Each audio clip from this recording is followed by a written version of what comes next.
here. Um, and I'm gonna pull this, shut my little door there.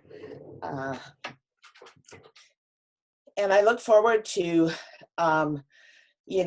offering this presentation, offering insights related to cultural sensitivity, cultural competency during this learning collaborative. However, before I get started, I would like to offer an introduction of who I am, the work that I do. You've seen the bio, but if you could just allow me to add a little more information to that, to offer a foundation of why this work is important to me around cultural sensitivity, cultural competence, and health outcomes. My name is Maxine, brings him back Janice, and just the way it sounds, brings him back Janice. I am Oglala Lakota from the Pine Ridge Reservation in South Dakota. I was born and raised there. English is my second language, and I am a native speaker. I speak my Lakota language, and I am a grandmother. I'm a great-grandmother. My oldest grandson had a baby just the other day, yesterday, and so I'm a great-grandmother. I have 3 children, and of course I live in the Yakima Valley. Work at Heritage University. Currently I have an appointment. I'm on sabbatical and I am working with the Yakima Nation as their public health officer. So I'm in the throes of this pandemic as well, in this other role that I have currently. I wanted to share that, when we're talking about cultural competency, this is an area that has been of great interest for me. Because I spent 20 plus years working for Indian Health Service in tribal communities throughout Indian country. And then I worked at a tribal college for a short time. But when I was working in Indian healthcare delivery, working on different reservations throughout Indian country, as we call it, I was always, as a Native person and a Native speaker, one of the areas that was always a concern for me was that in our healthcare delivery systems throughout Indian country, I started back with Indian Health Service back in 1972. I no longer work with them, retired out of there, but when I worked with Indian Health Service, I realized at that time that during my tenure with the service, the Indian Health Service, is that our providers, we had very few Native providers. We had a lot of support staff that were Native, but our medical providers, our dental providers, our mental health counselors, we had very limited number, very few, in fact, number of healthcare providers that were of natives, American Indian or Alaska Native. And that always struck me. And throughout my tenure, I always had some concerns about how we deliver healthcare.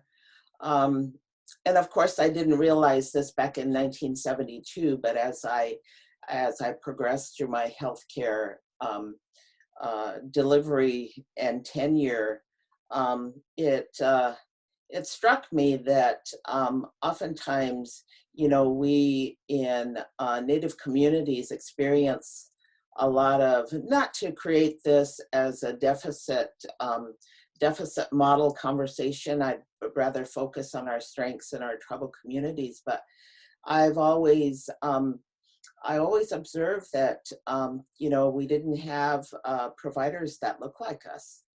And, and anecdotally, I felt that, that had impact on health outcomes that we were seeing in our respective communities.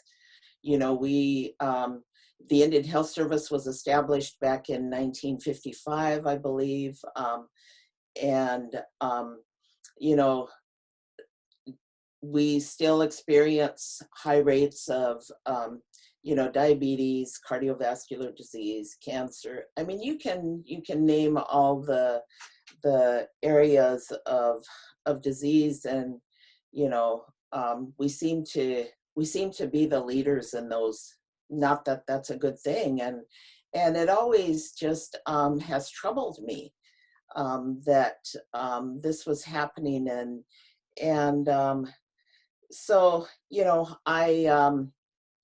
I had since left Indian Health Service, and I went in to pursue higher education beyond.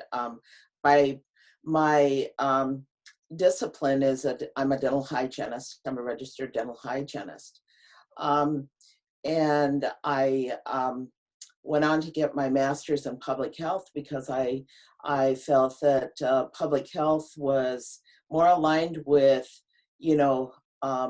communities where we look at the collective and the implications of that to health. And so I went in to pursue public health and got my master's in public health, and then moved on to get my doctoral work out of Northern Arizona University. And while I was at Northern Arizona University, I was working with students, dental hygiene students, taking students out on clinical rotations. And as I was doing that, I felt that my observation was that our education systems weren't meeting the needs, the cultural elements of educational needs for our students.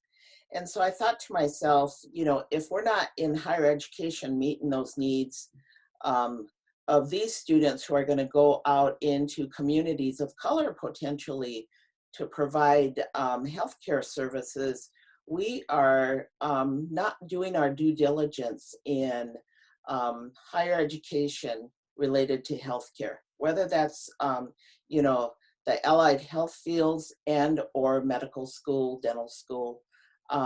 We're not meeting the needs of our students, was my observation. And so, I knew I wanted to pursue my terminal degree was going to be a doctoral degree. But I didn't realize that until later in my life. I just knew that what I was seeing and what I was observing in our healthcare delivery systems didn't seem to intersect with the health outcomes that I was seeing in our communities. And I also worked in other communities of color other than American Indian populations. I did that in private practice as well. And so, I throughout this journey, I just felt that there were some gaps in how we delivered healthcare. And so while I was at Northern Arizona University, and my experiences taking students out on clinical rotations, and then in the summer, several summers, I participated in a research project with Navajo Nation, Tribal College, Dene College, and Northern Arizona University, and Arizona State University, pulling together a multidisciplinary team from each of these education institutions to work in a tribal community and see how we could work as a collaborative to impact health outcomes. And many of those individuals that were participating in that learning collaborative research project were non-natives. And again, I saw, you know, the gaps that existed with healthcare providers. And this led me to the place where I felt that I wanted to pursue a doctoral degree examining, you know, these challenges that were existing, that I felt were existing in these communities of color. And so I had applied for several doctoral programs. I applied for the UNC University of North Carolina DRPH program because I wanted to stay in the area of public health, doctoral degree in public health. Applied for UNC's program and didn't get in. And it is very competitive. You know, I'm not saying that because I'm not making the statement of I didn't get in because I was a person of color. You know, I can't say that. But I didn't get into the program. I was very disappointed because I felt like I could have made a difference in with a DRPH degree and make you know, an impact in public health. That being said, I applied for Arizona State University's doctoral program in maternal child health and was accepted into that program. And at the time that I was accepted into the program, we were still not quite where we are today with technology.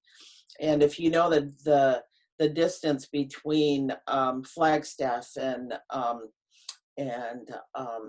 Tucson, that's quite a journey. And so weekly, I would have had to track back and forth while I was working as on faculty at Northern Arizona University to get my doctoral degree, and I just couldn't feasibly work that out. So my last option was to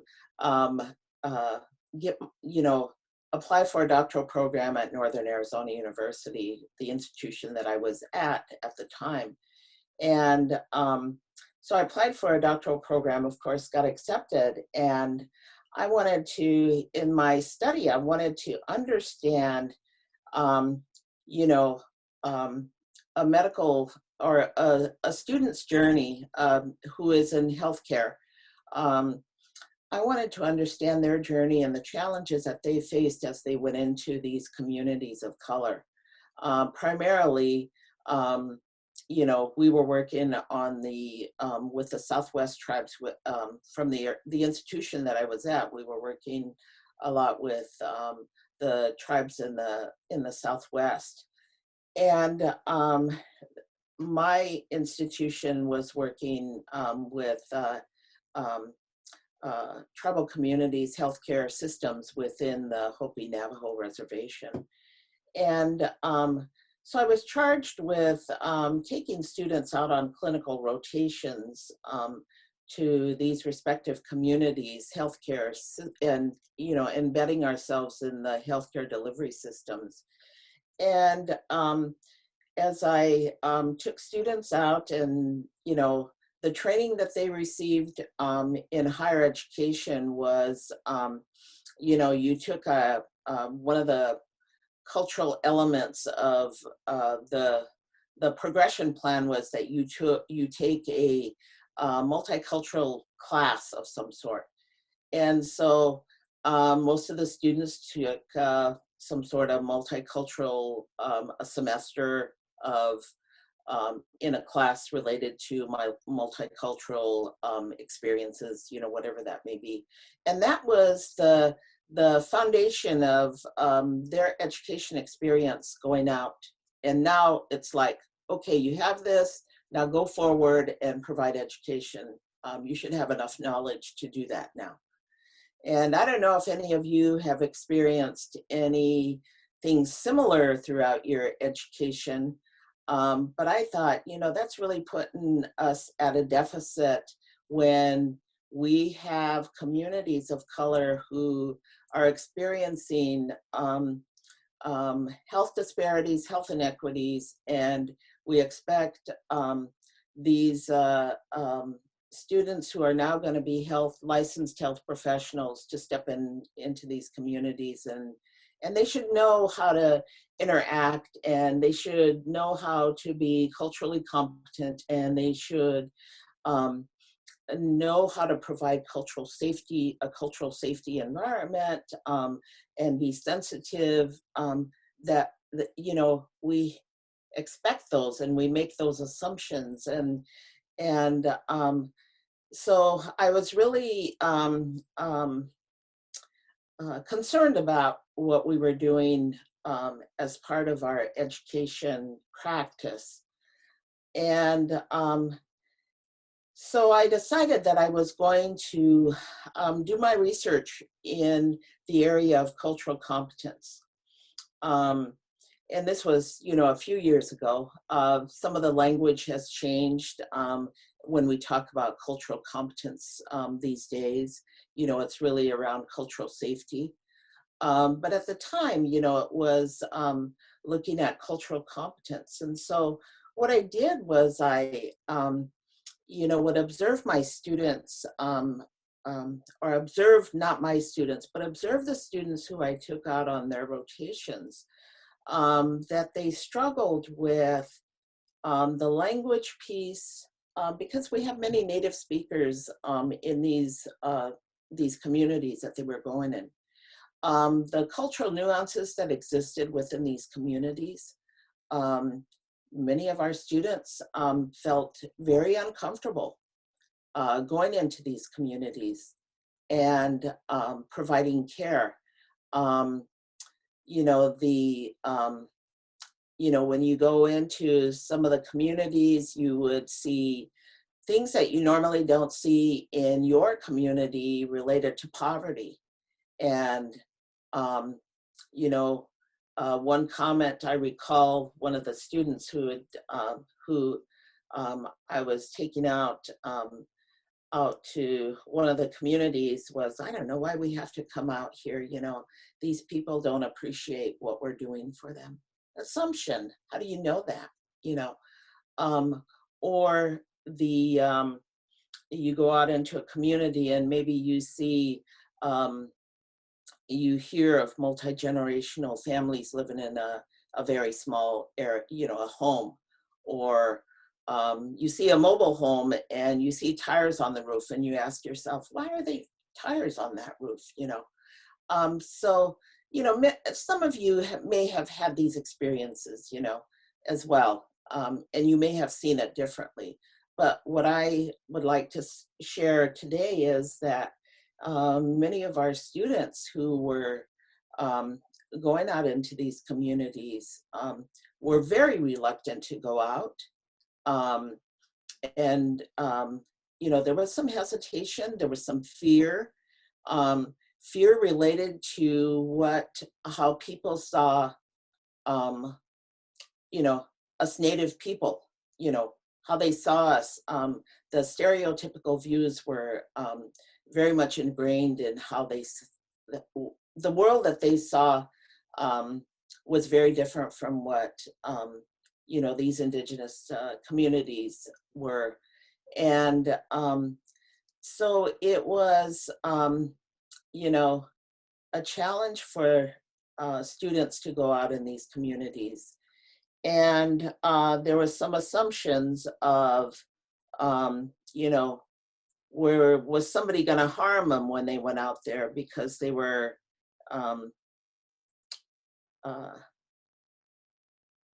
because of some stereotypical views. Okay, I'll just put it that way. And so there was some fear in those experiences. And oftentimes you heard students, well, I'm not ever going to be working out here, so I just want to get this done and be out of here. And those were troubling. Those statements were troubling for me. I had several students who worked at a local restaurant who were college students who said, I don't know why we have to go out there. These natives come in here and they don't know how to tip, and so we don't get much money from. I mean, things like that. I mean, these are just points of how this informed where I wanted to go with the cultural nuances. I mean, there were so many negative assumptions related to these communities of color that it was really troubling. And, we had to get to a place where we had to have students, we had to say, suspend judgment. You don't know, so suspend judgment. You want to judge, but please, suspend that and just have the experience. So we were trying to change the landscape of how we were doing education for this particular discipline. And I found that, as I had to step into this space, I realized in my dissertation work, I really needed to dive deeper into this and understand the elements of culture, understand, what do we mean by culture, and what do we mean by health? And so I ask you that question: what do we mean by culture? And what do we mean by health? We have these assumptions that we step into this healthcare delivery space with, and are we at a place where we can say that we practice medicine in a culturally sensitive manner? And are we seeing better health outcomes as a result of that? So it's really about examining your own way of seeing the world as you overlay that with cultural competence and healthcare outcomes.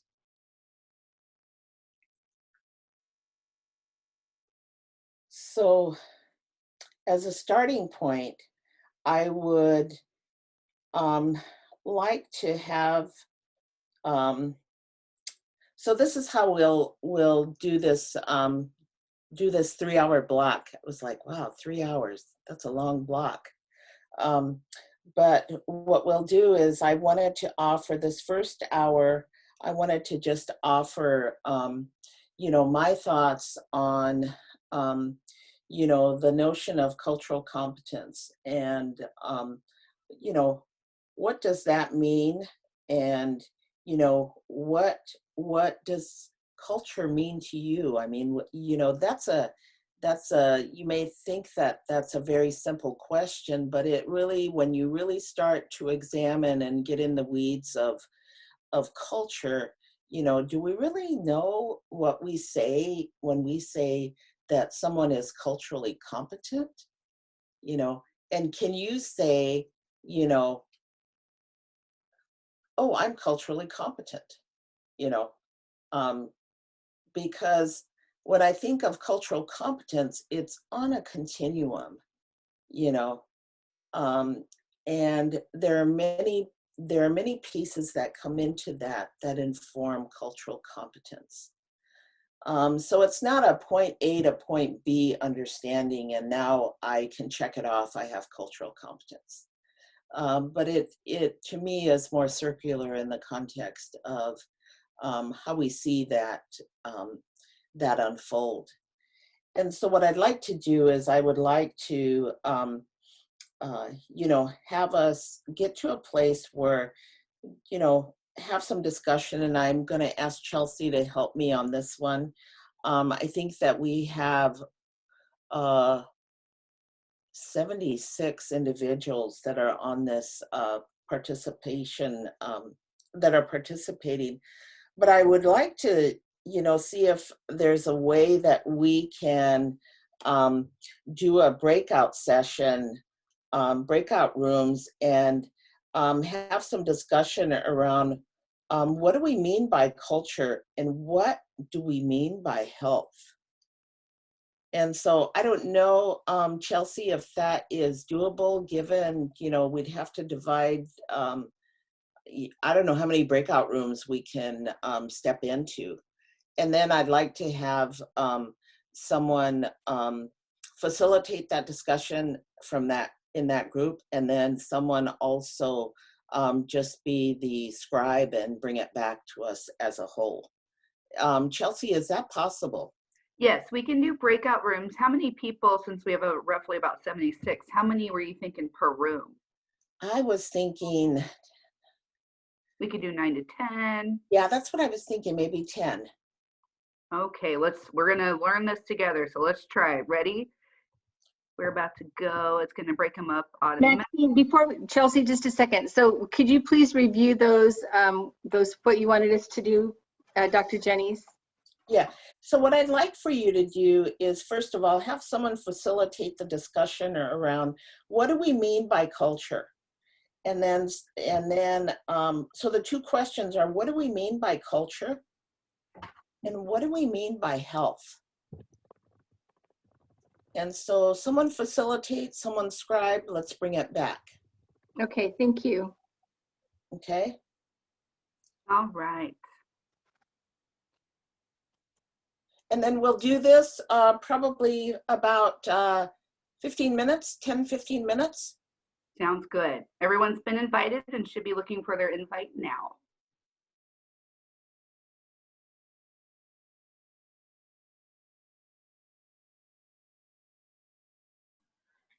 Hello, this is Becca.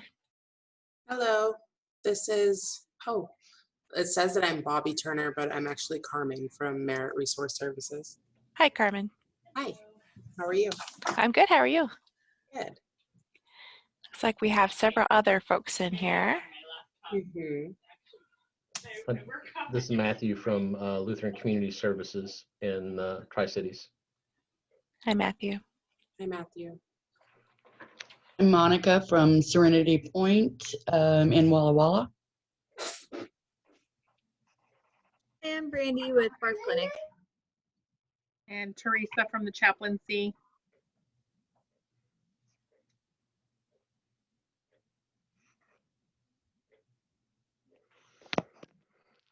Hi, this is Alicia Egan from Sundown.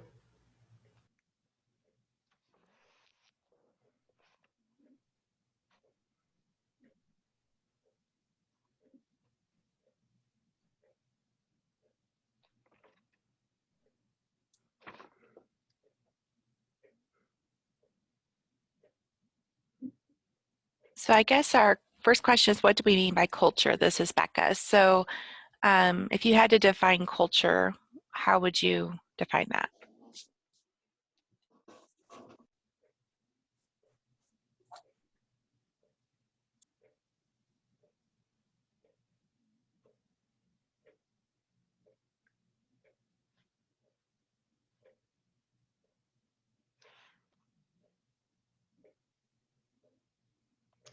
I don't know, I guess maybe culture is a set of beliefs, rituals that a group of people adhere to. Yeah, it could be like customs, art, the way people act, I'm assuming, personality. I don't know, maybe I'm wrong, but maybe it's their heritage. Heritage. Yeah, I like that.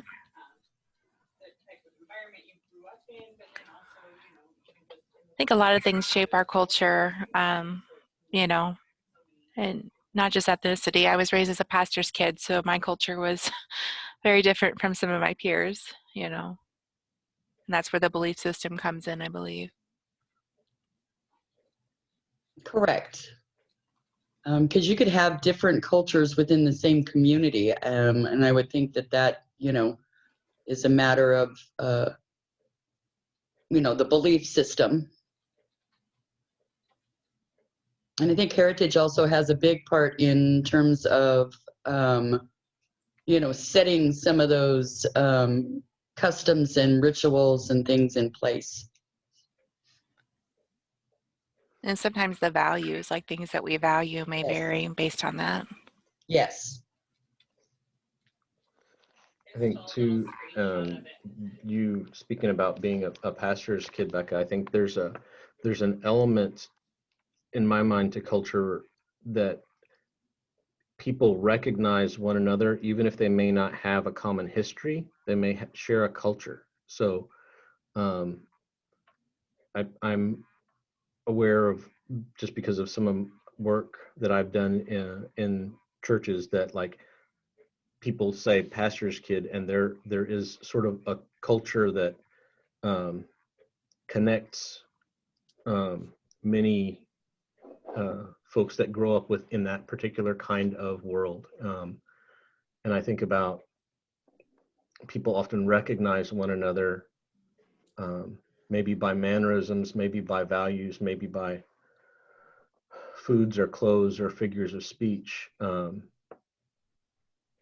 Sometimes that it's the culture connects them, even if history might not.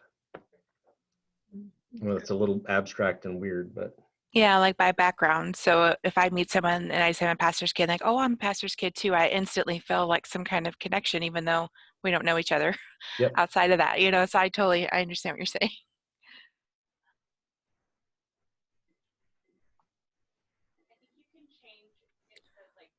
So the second question was about the health, right? Healthcare outcomes. I just wrote down health. Can anyone clarify that for me? I'm sorry. I wrote it down like after the like, what do we mean by culture, and then what do we mean by health? That sounds I'm right. reading my shorthand. Yes, your shorthand's better than mine. Okay, so what do we mean by health? So how would you define health, guys?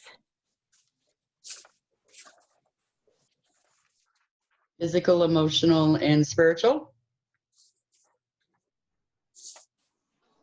Yeah, like the means of someone taking care of themselves.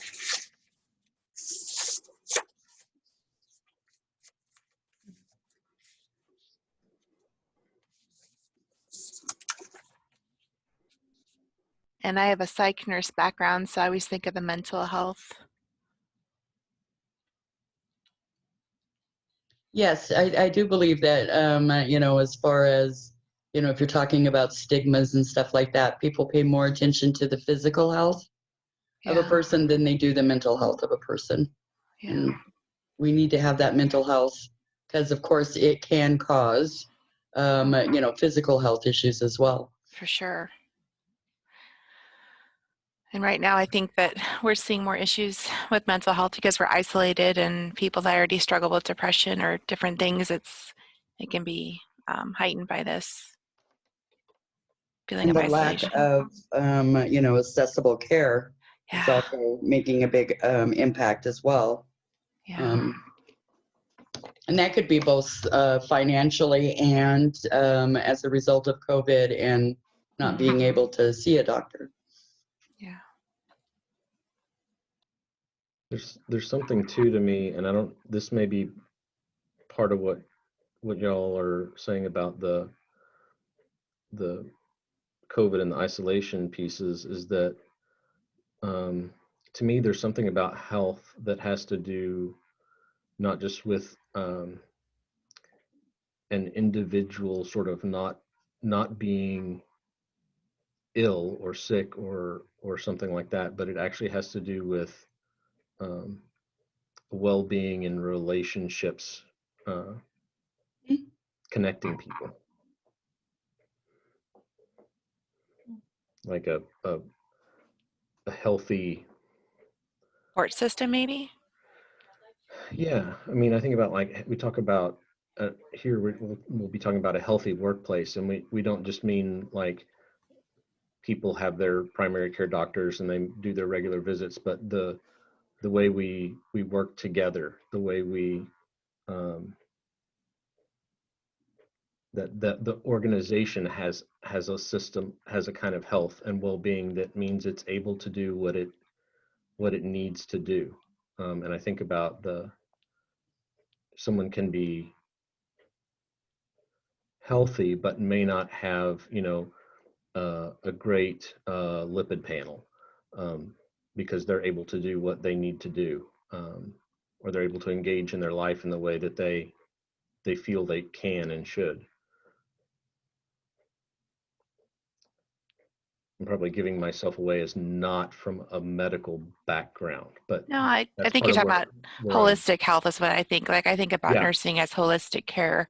So I'm not just worried about your lipid panel. I'm also worried about, are you feeling depressed? Are you, getting what you need? Are you taking your medicine? All the things. So I think it's more like you're saying holistically. Is that right? yeah. Like my mom was a school nurse, so the the health and well-being of kids at the school had to do with their home life. It had to do with their education. It had to do with a lot of things. And so seeing that growing up, of how that holistic sense, that's a really good word, Becca. I hadn't thought about that word in a long time, but yeah, that there's an element of that to me in health, if we're just going to use it as a single word and not split it up into mental health or physical health or something like that. Yeah, I agree.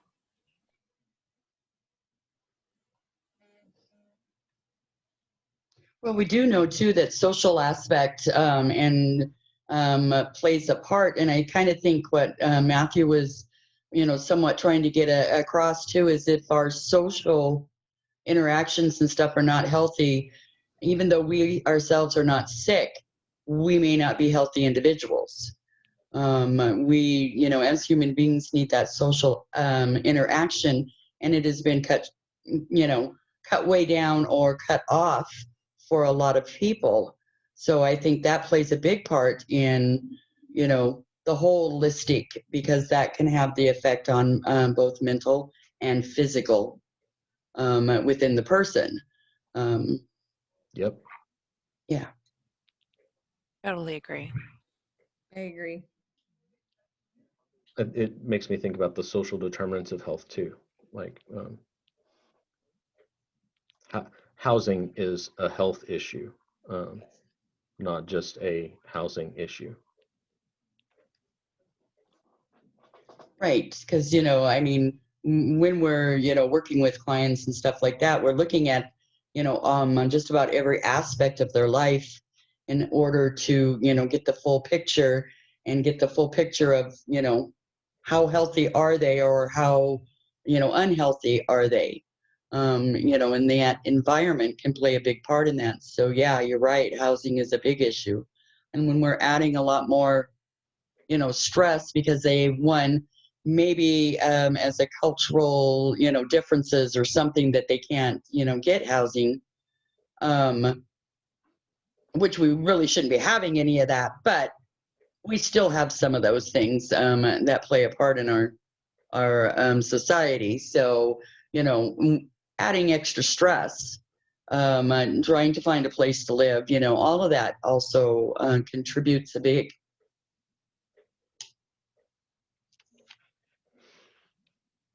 Yeah, I'm resonating with that, Monica.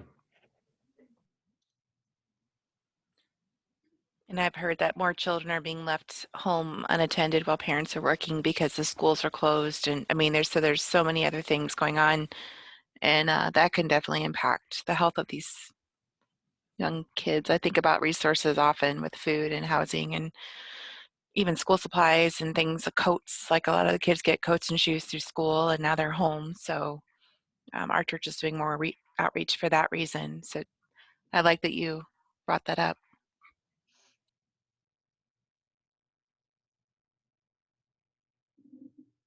I don't know if you guys saw that. We got a 2-minute warning.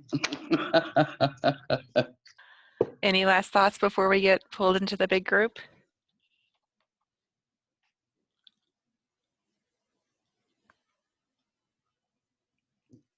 Well, thank you. This is a great conversation. Yes, thank you very much. It's really good. Thanks. Good.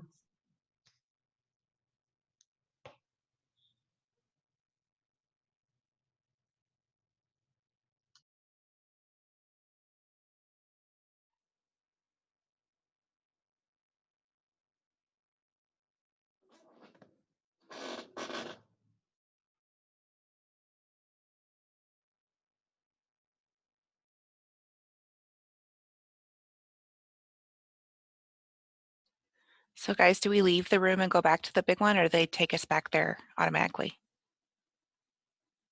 I figured we'd get like a prompt or something. It says leave room down the corner for me, but I don't know if I'm supposed to click it or not. Oh yeah, it does say that for me as well. Should we do that?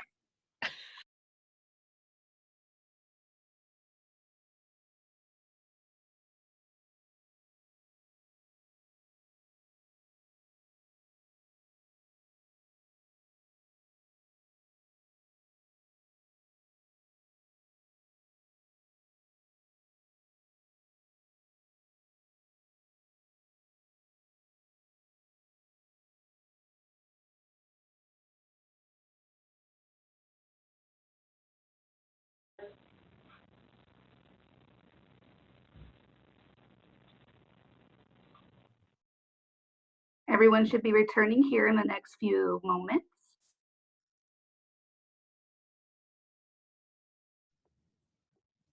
Chelsea, you cut me off right in the middle of a sentence. Come on. I'm sorry. Or am I? No, just kidding. I think there were several people that felt may feel the same way. The discussion was really moving in a good direction, and all of a sudden it's like you're out of the breakout room. So. That's fun. So what I'd like to do is just spend a few minutes having some reporting out on the different groups that were in the breakout sessions, and just given the thoughts. I believe someone was facilitating the discussion and another was going to be a scribe, and so it would be nice to just have folks share their thoughts related to the two questions that were posed. What do we mean by culture, and what do we mean by health? You know, so I'm gonna leave it in the hands of those that were facilitating and scribing to share thoughts. And your mics may be off in case you're talking. This is Carol Moser. Bobby, did you want to go ahead and report out since you are a scribe, or do you want me to report out for our group? Sure, I can do that. Great. So for culture, we talked a lot about the different values, belief systems, traditions within families in general, really just what makes us who we are as we grow up within different family systems, and then customs, ethnicity, the different influences that we have throughout our life. Language was one that I hadn't actually really thought of that. Somebody else brought language up as like a huge part of who we are, and religion as all part of different aspects of culture. Did you want me to talk about health too? Yeah, why don't you offer some comments on health as well? Health, we talked about physical, emotional, spiritual, and mental health, their well-being and how it affects, one affects the other. Positivity, when you're experiencing health needs that are beyond your control. Financial health, being well-rounded. And then Carol had brought up, let's see, the ability to achieve, and then somebody else brought up social health. Okay. We'll move on to Someone else? Thank you. I think I was in group 5. Are we going in order? Does it matter? I don't think it matters, only because I can't see the number. Okay, I'll just go ahead and go then. Do you want me to go through kind of both areas as well? Please. So our definition of culture was that culture is really more than skin color. It is family, gender, political party, religion, ethnicity, region of the country, region of the state, region of the city, even sometimes, and economic status. There can be different cultures in different health systems, even in the same community, just because of the populations that make up that health system that we all work in. And the traditions, values, and beliefs that you associate with comes from where, who, and how you were raised. I really liked that definition. And lastly, somebody actually looked up the official definition of culture: the ability to understand customs, arts, social institutions, and achievements of a particular nation, people, or other social group. And then our definitions of health were all-encompassing behavioral health, well-being, physical and social health, the best mental, physical condition we can be in, the physical, mental, and emotional well-being, or feeling safe, comfortable, and content with yourself and your well-being. And somebody else mentioned the ideal or the absence of disease. Okay, thank you. We'll move on. Thanks, Amy.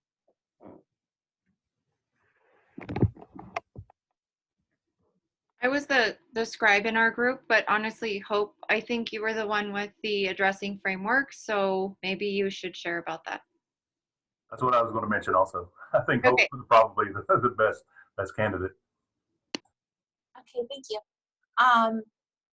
So we talked about the addressing framework in our group because there's actually a really cool supervision tool called the addressing framework that is really useful to inform kind of our perceptions of culture and make us more aware of it.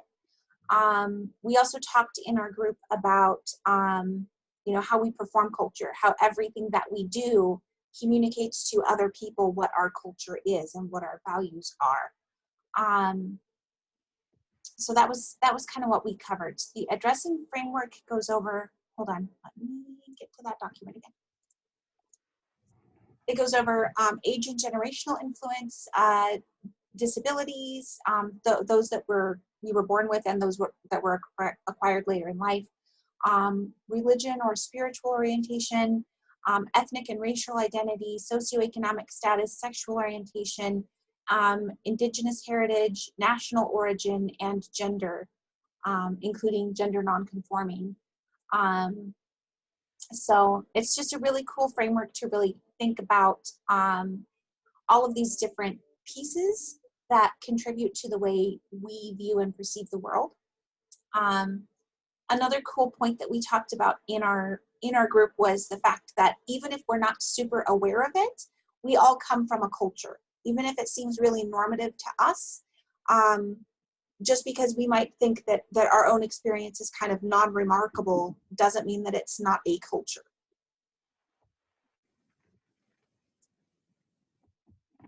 Thank you. And our group talked about culture for too long, so we didn't actually get to the health question. So that was where we ended. I'll just go ahead and start talking about, I forgot what group we were in, and Carol was our scribe, so she can chime in. So we immediately jumped into talking about culture and health. We spent very, very little time on the definition of culture, but really talked about the influence of culture on health. And then that led to conversations around disparities and how different population groups kind of look at health. And we had a very interesting conversation, including how, again, we have to really kind of pay attention, and someone mentioned this earlier, even geographic differences in one state could be incredibly diverse. in terms of perceptions about health and culture. Carol, do you want to add to that in terms of what we did with our group? Okay, so when we talked about culture, people brought up language, food, clothing, rituals, music, dance, traditions, spirituality, and how there's people connect stereotypes. They look at stereotypes for how or where we're raised, and people make assumptions by and that stereotypes go in all directions. And when we talked about health, we talked about connecting the health to the culture, being respectful of that, the minority needs not being addressed due to biases, and the full spectrum of physical, mental health, emotional, behavioral health, all of that, gender, and addressing, oh wait, no, that's something I took notes on other than that from what Hope was saying. Carol, I did think that what you brought up yourself was just the important nature of one's spirituality and how much that influences culture and health. Yeah, the spirituality is I love this, hearing my clients talk about their spirituality. It's just awesome.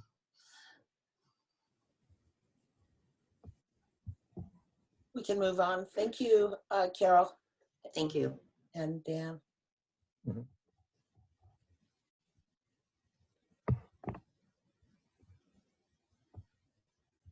Was that everyone? I think that was 5. Chelsea, how many groups did we have? 8. Excuse me, we had 8. So I was the scribe slash facilitator for room 8, and we our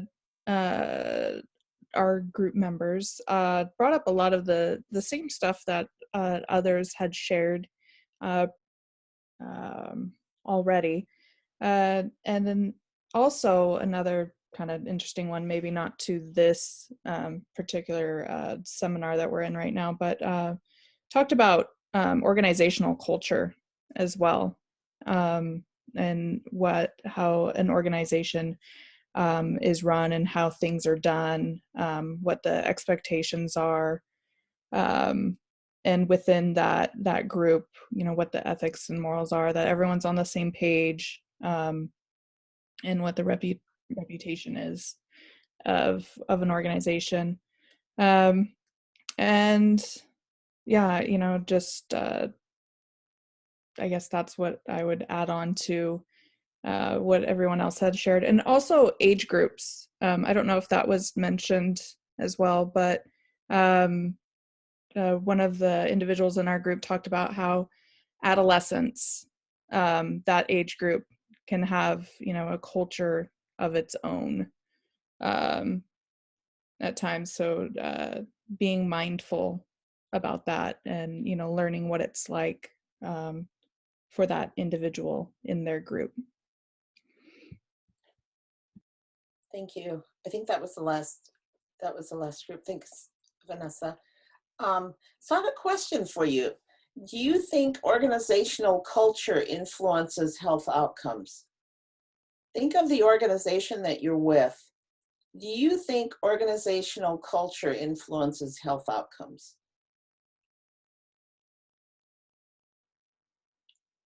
Anyone care to comment? Absolutely, it does. Yeah, I'd say most definitely, but I can't elaborate more from there. Oh, I don't want to put anybody on the spot, but if you could, just in general, how do you think organizational culture influences health outcomes? I would say it does, because especially with businesses, a lot would depend on what kind of medical coverage, if at all, does the company provide. And then if they do, what options does that medical plan offer? Uh-huh. And so that can have a great impact on whether somebody seeks help or not, because they then when you get into deductibles, What if the deductible is so high that they can't possibly afford it, and so they don't get a necessary medical procedure?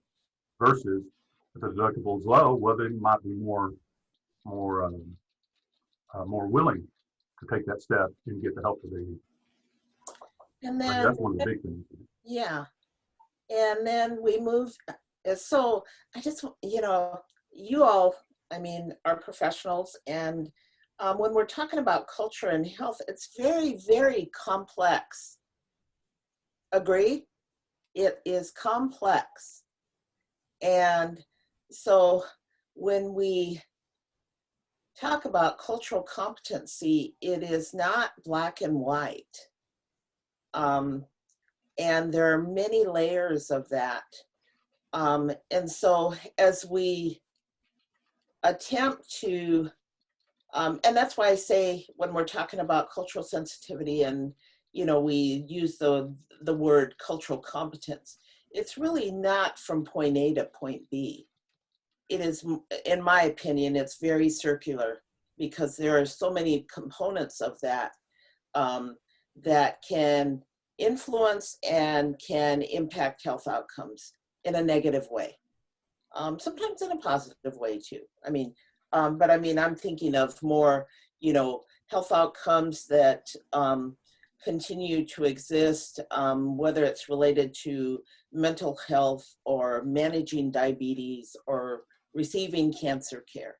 So, you know, that element of the word cultural competency becomes very, very complex.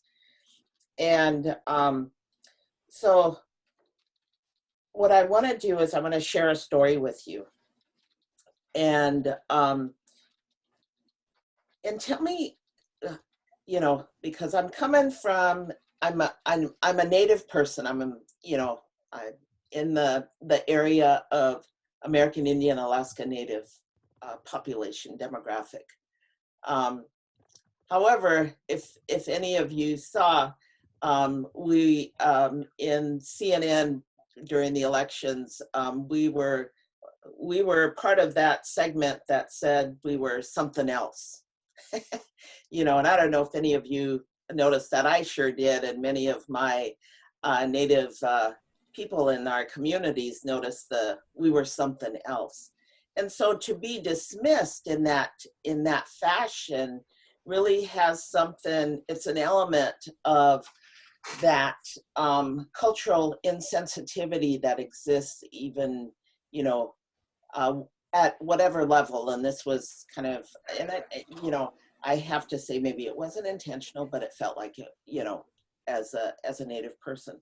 And so, you know, to be considered something else really does, you know, have an impact on a segment of a population. And when we get down into the weeds of that, that's something else population is experiencing some disparities, some inequities within that population related to healthcare. And so then when we're identifying a segment of the population as such, it makes it a challenge around, you know, the values that someone mentioned, values, you know. So it really diminishes some of that related to, as we have the conversation around culture. And so it poses a challenge. And again, it goes, I mean, when you are classified as something else, you know, do I really have value in this society? And so you can take that in any context related to access to education, access to healthcare, access to when we talk about socioeconomic status, you know, you can take that anywhere given the label that was used. And so when we're talking about cultural sensitivity and cultural competence, it's really important, and someone used the term mindful. We really must be mindful in how we use and how we use, but also how we see things related to culture. One of the areas that someone mentioned in the smaller group that I was stepped into was, you know, having an understanding of somebody else's culture, kind of in that context. That's how I interpreted that. But oftentimes as healthcare providers, I believe that we have to step into the space of somebody else's culture to really make an impact on health outcomes. I have to step out of my chair, get out of my chair, walk across into that other person's shoes to understand culture. And oftentimes we create a barrier. And we do that because of our frame of reference that we come from. If we haven't had these experiences, it's hard for us and it's uncomfortable for us to step into these spaces.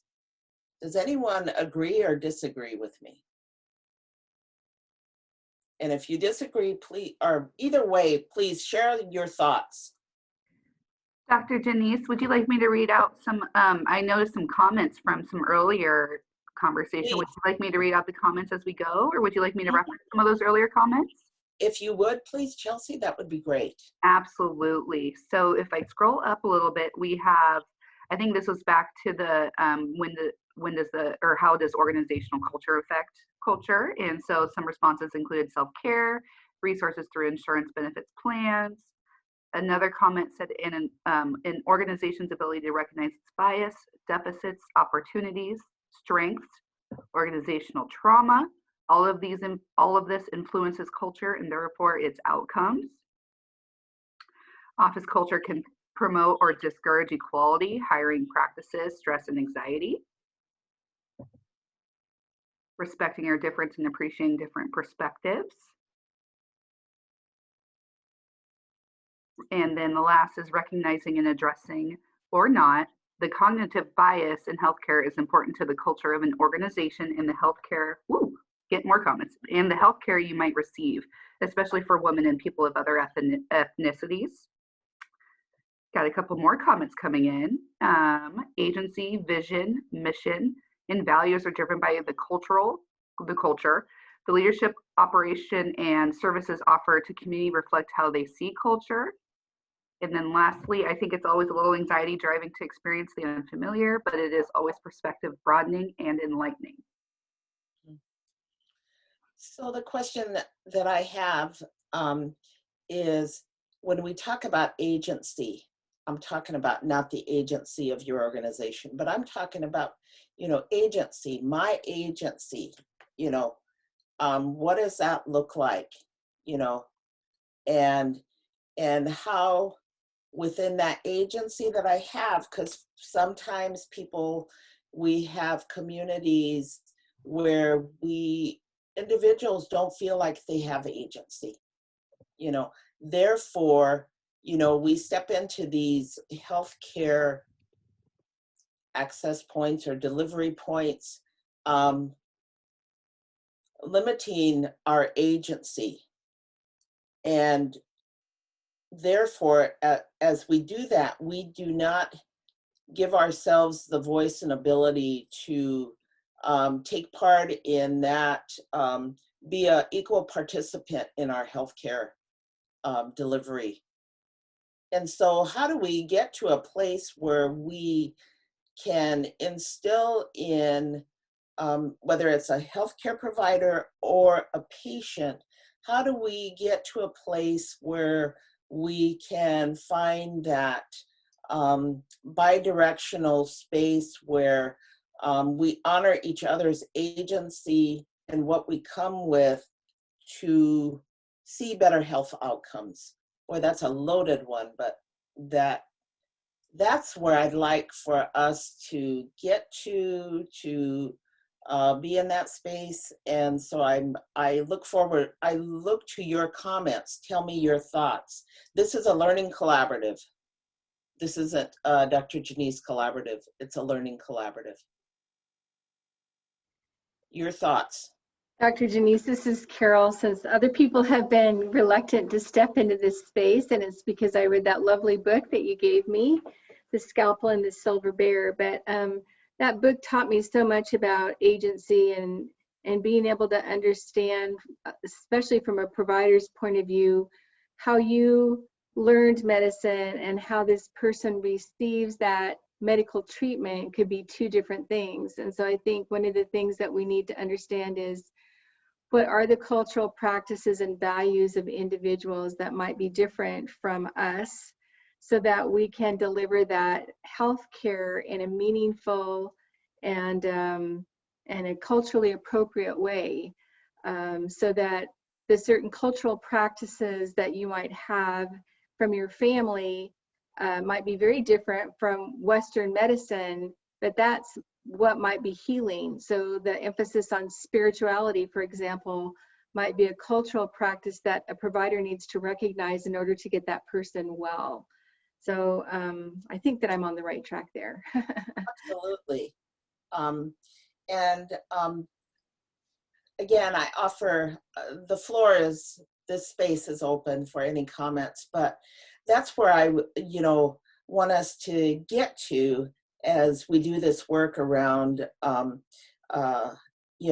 health outcomes, whether it's, medical, spiritual, emotional, physical, that space. We have to come to that place where we shed some views that we have and become open to the opportunity to potentially see the world differently in a way that we can impact and potentially become co-learners in this healthcare delivery the space that we're in. I share this story with you. I was diagnosed with cancer back a number of years ago, breast cancer. And I had a window that I had available to me before I would go into treatment of surgeries, radiation, all of this. And so my family in South Dakota, and I shared with you, I'm Lakota from the Pine Ridge Reservation. My family reached out to me and said, you need to come home. You need to participate in ceremony. And so I had this window that I went home. And imagine yourself going through this journey with me. Remove yourself from where you're at. You're Dr. Janice, and you're going back to the reservation. And so go back home, and it's during the summer. It's in June, and my family is having, in our community, we have this 4-day ceremony. If you have not heard of it, it's called the Sundance, and it's a 4-day ceremony that the community participates in. There are dancers that fast for 4 days and dance for 4 days in this arbor. And so, that's just kind of that's a brief description of that ceremony. And so please come home for the ceremony. We need to offer prayer for you and that you're going to get through this. And so arrive, and there's all the community that are there for this gathering. And in the middle of the arbor, if you can imagine this circular arbor, there's the tree of life that has, it's a tree that they bring in and put prayer ties on that. And so the prayer ties are all on there. Everyone that has, is asking for prayer, blessings, they're their tobacco ties are on this tree of life in the center of this arbor. Then the dancers come in and they stand this tree up.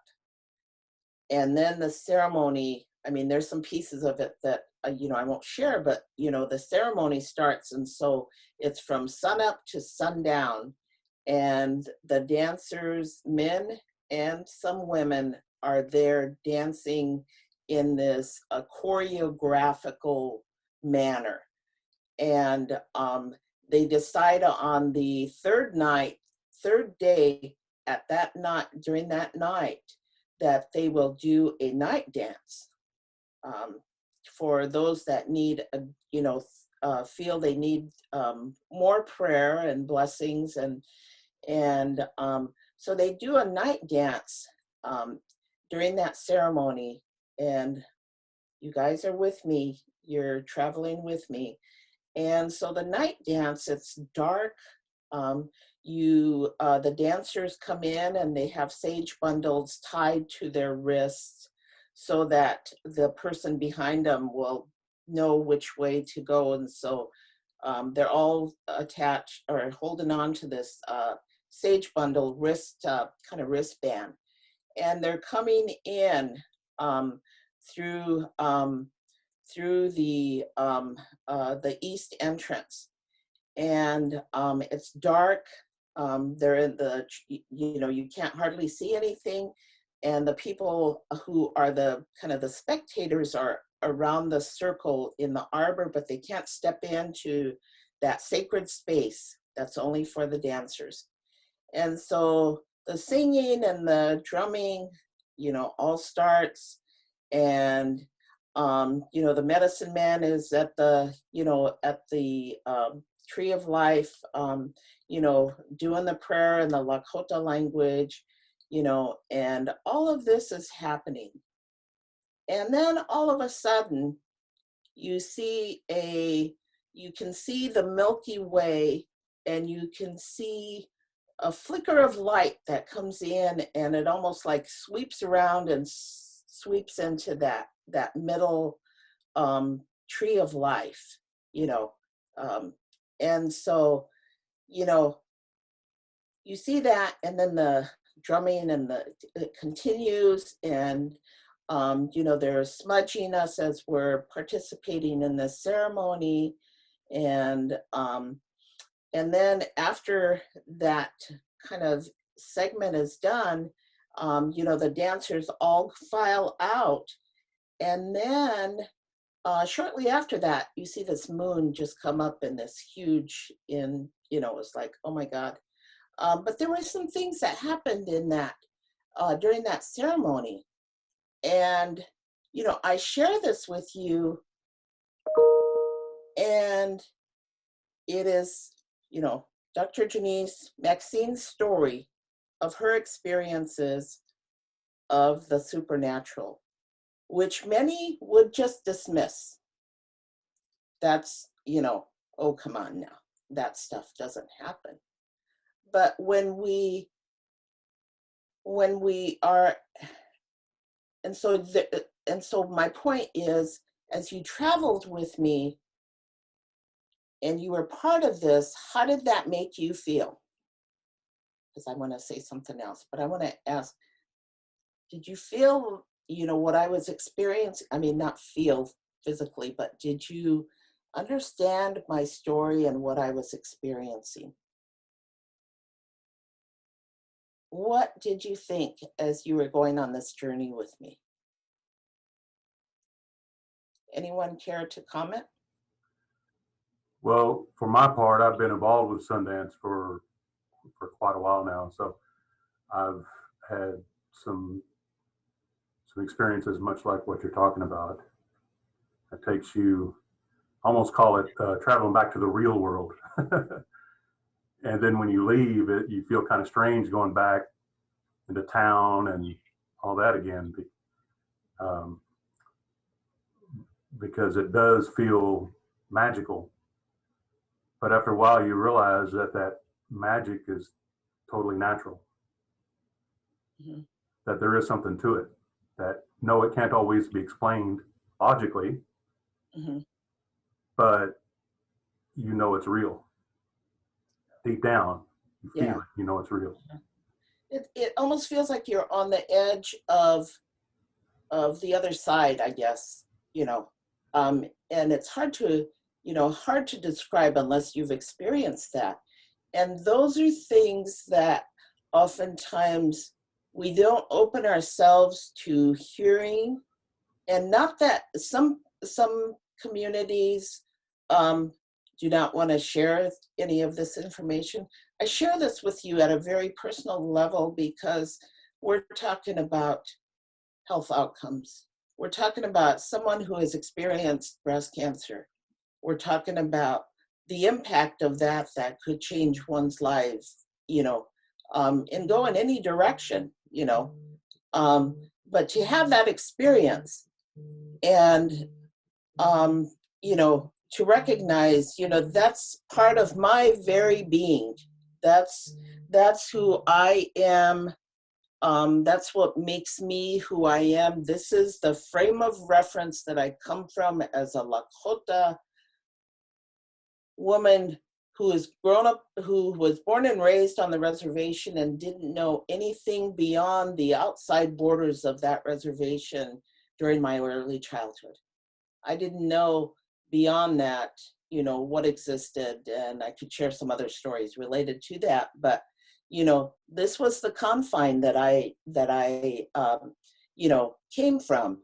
And this is the frame of reference that defines the work that I do these days and how I see the world. And so as you went on this journey with me, as you stepped into my space, what were your thoughts? And please share. If I can share, that would be great. First of all, for me, I just felt like a sense of love and so much emotion around the whole community coming together and showing you support and showing you love during that journey. And at the same time, it was like you guys were all one together in the same kind of pain and feeling the same emotions and letting you know like you're not by yourself. So they were all your support team. So it's kind of like a community, right? If a youth is going through a hard time, he has a lot of different resources. If he's part of a therapist or going to counseling or anything like that, then he's also part of that support where he has a therapist, he has a foster parent, he might have a teacher, a counselor. He has all these resources. So I kind of felt like it was like that in a sense when I was going with you on your journey. But it also made me feel like appreciate your guys' culture more, like the native culture, because I don't really know it.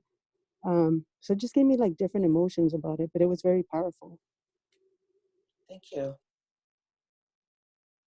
Any other individuals care to share?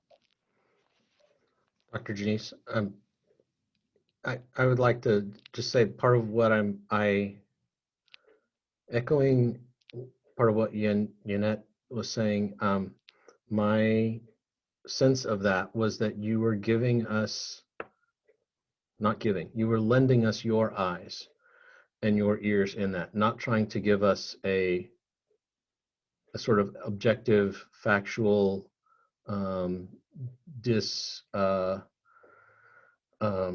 disinterested description of something that happened or that went on, but to give us a sense of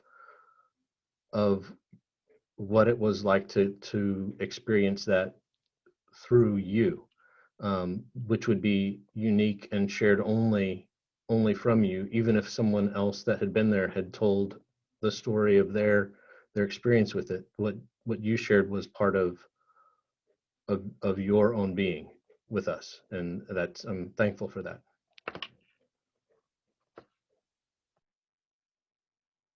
Thank you. So, go ahead. So hi. So I wrote in the chat there that the wonderful and inner healing, peace, and a total spiritual cleansing. So I could so in my connection, it's like the Holy Ghost in my beliefs. It's like the Holy Spirit coming through me and lifting anything that is negative and evil and endangered, dangerous spirits out of me, and taking away that disbelief of walking through this journey, and just giving you that peacefulness inside of you and that connection with your higher power that is just, like I said, cleansing your spirit and pulling anything negative out. Mm-hmm. That's kind of where I felt. Well, thank you, Carol. You know, it's always difficult and you know, today I'm speaking, as I mentioned earlier, I'm speaking from the lens of a Native woman, and as we talk about you know, culture and cultural competence, and I don't at any point want to dismiss other culture and traditions that exist in other communities, and I truly have respect for that, and for those communities who practice their traditional ways, you know. And I share my culture in the sense that I can inform how we do business in healthcare, you know.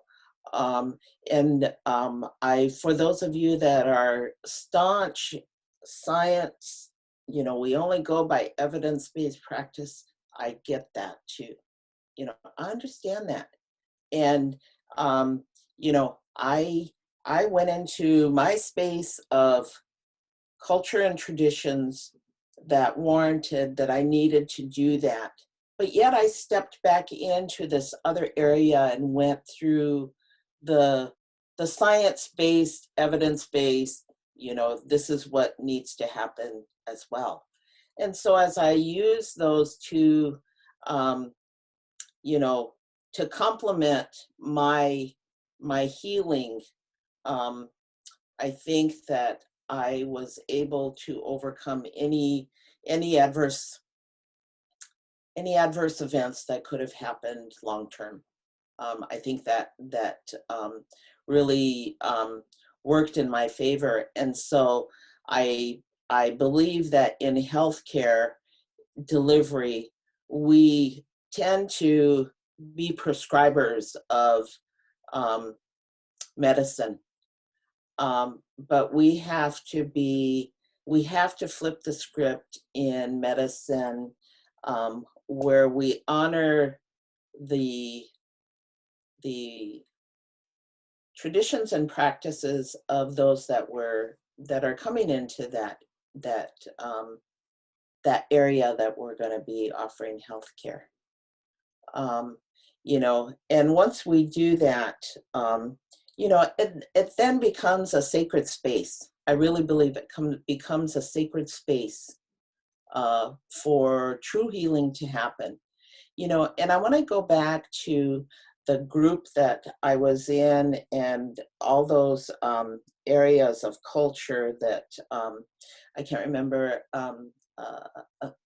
She shared with us, you know, culture when we're talking about culture, but it was kind of a table addressing.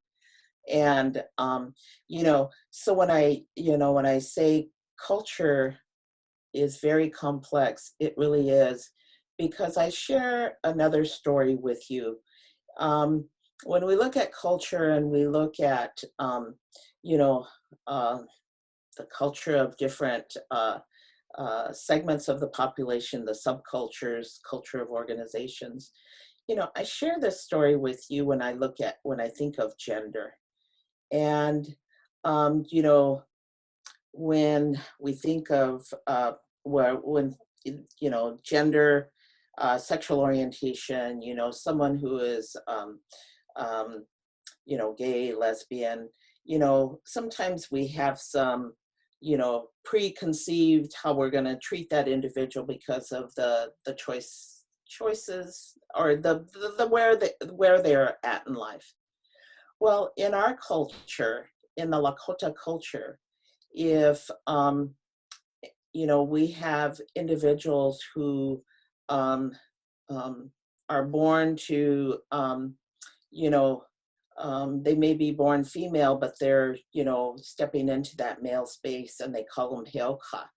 And when that, you know, when that happens in their life, or, you know, they're born into that, you know, they are considered, in our culture, they are considered sacred. You know, they are not pushed out of the community because of choice, because of that place that they're at. And so, you know, the sacredness of this individual, and he holds a lot of power, you know, or he or she holds a lot of power beyond this, you know, beyond this earthly realm, you know, the sacredness of that individual. So they're held up in high esteem as a result of that, you know.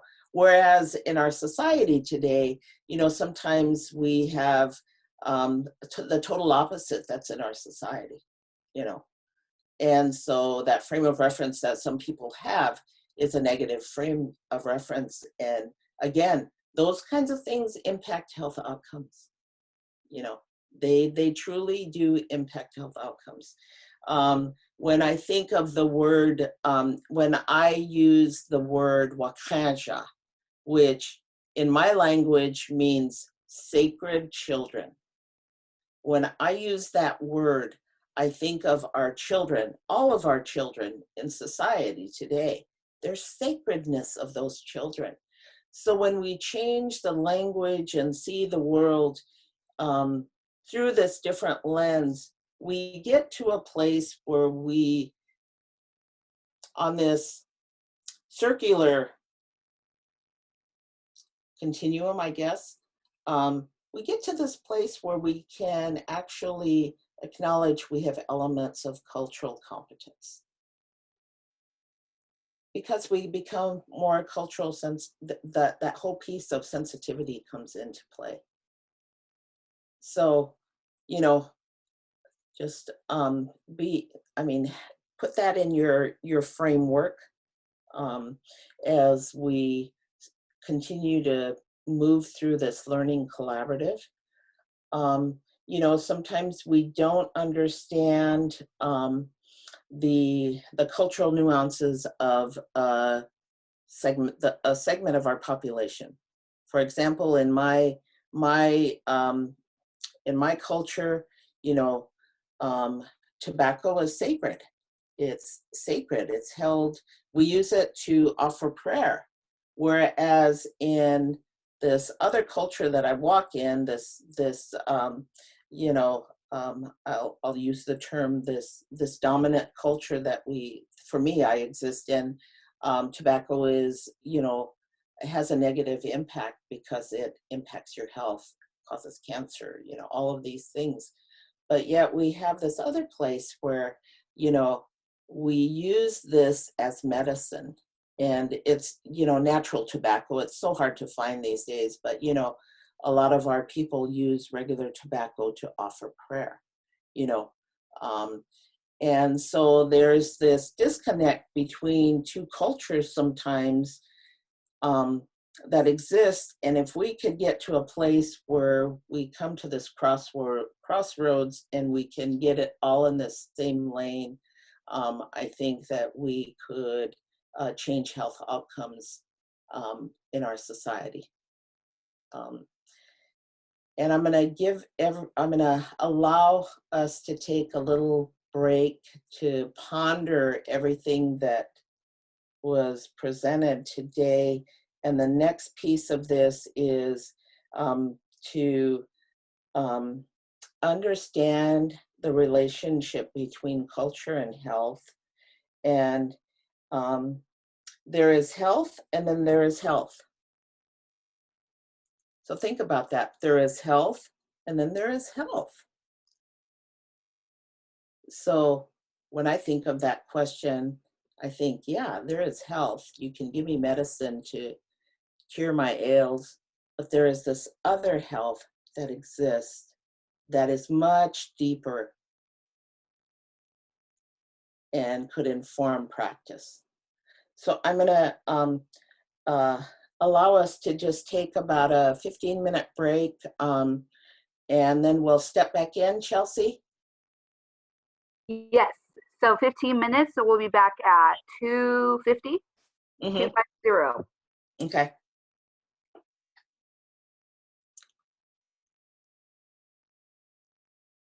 What time? 250. 250. Thank 15 you. minutes. Yep.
All right.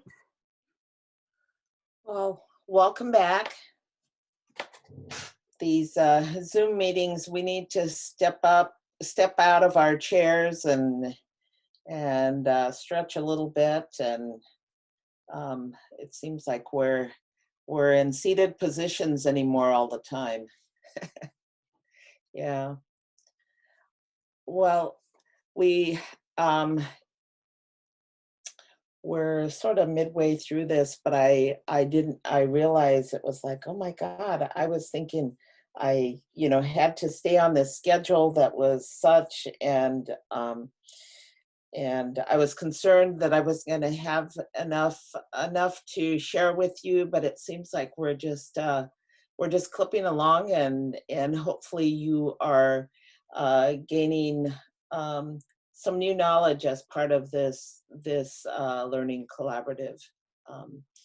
And so I remain hopeful that you continue to just open yourselves up to hear new ways of how we can change the landscape of our healthcare delivery system. And it takes people like you to step up and reframe how that might look.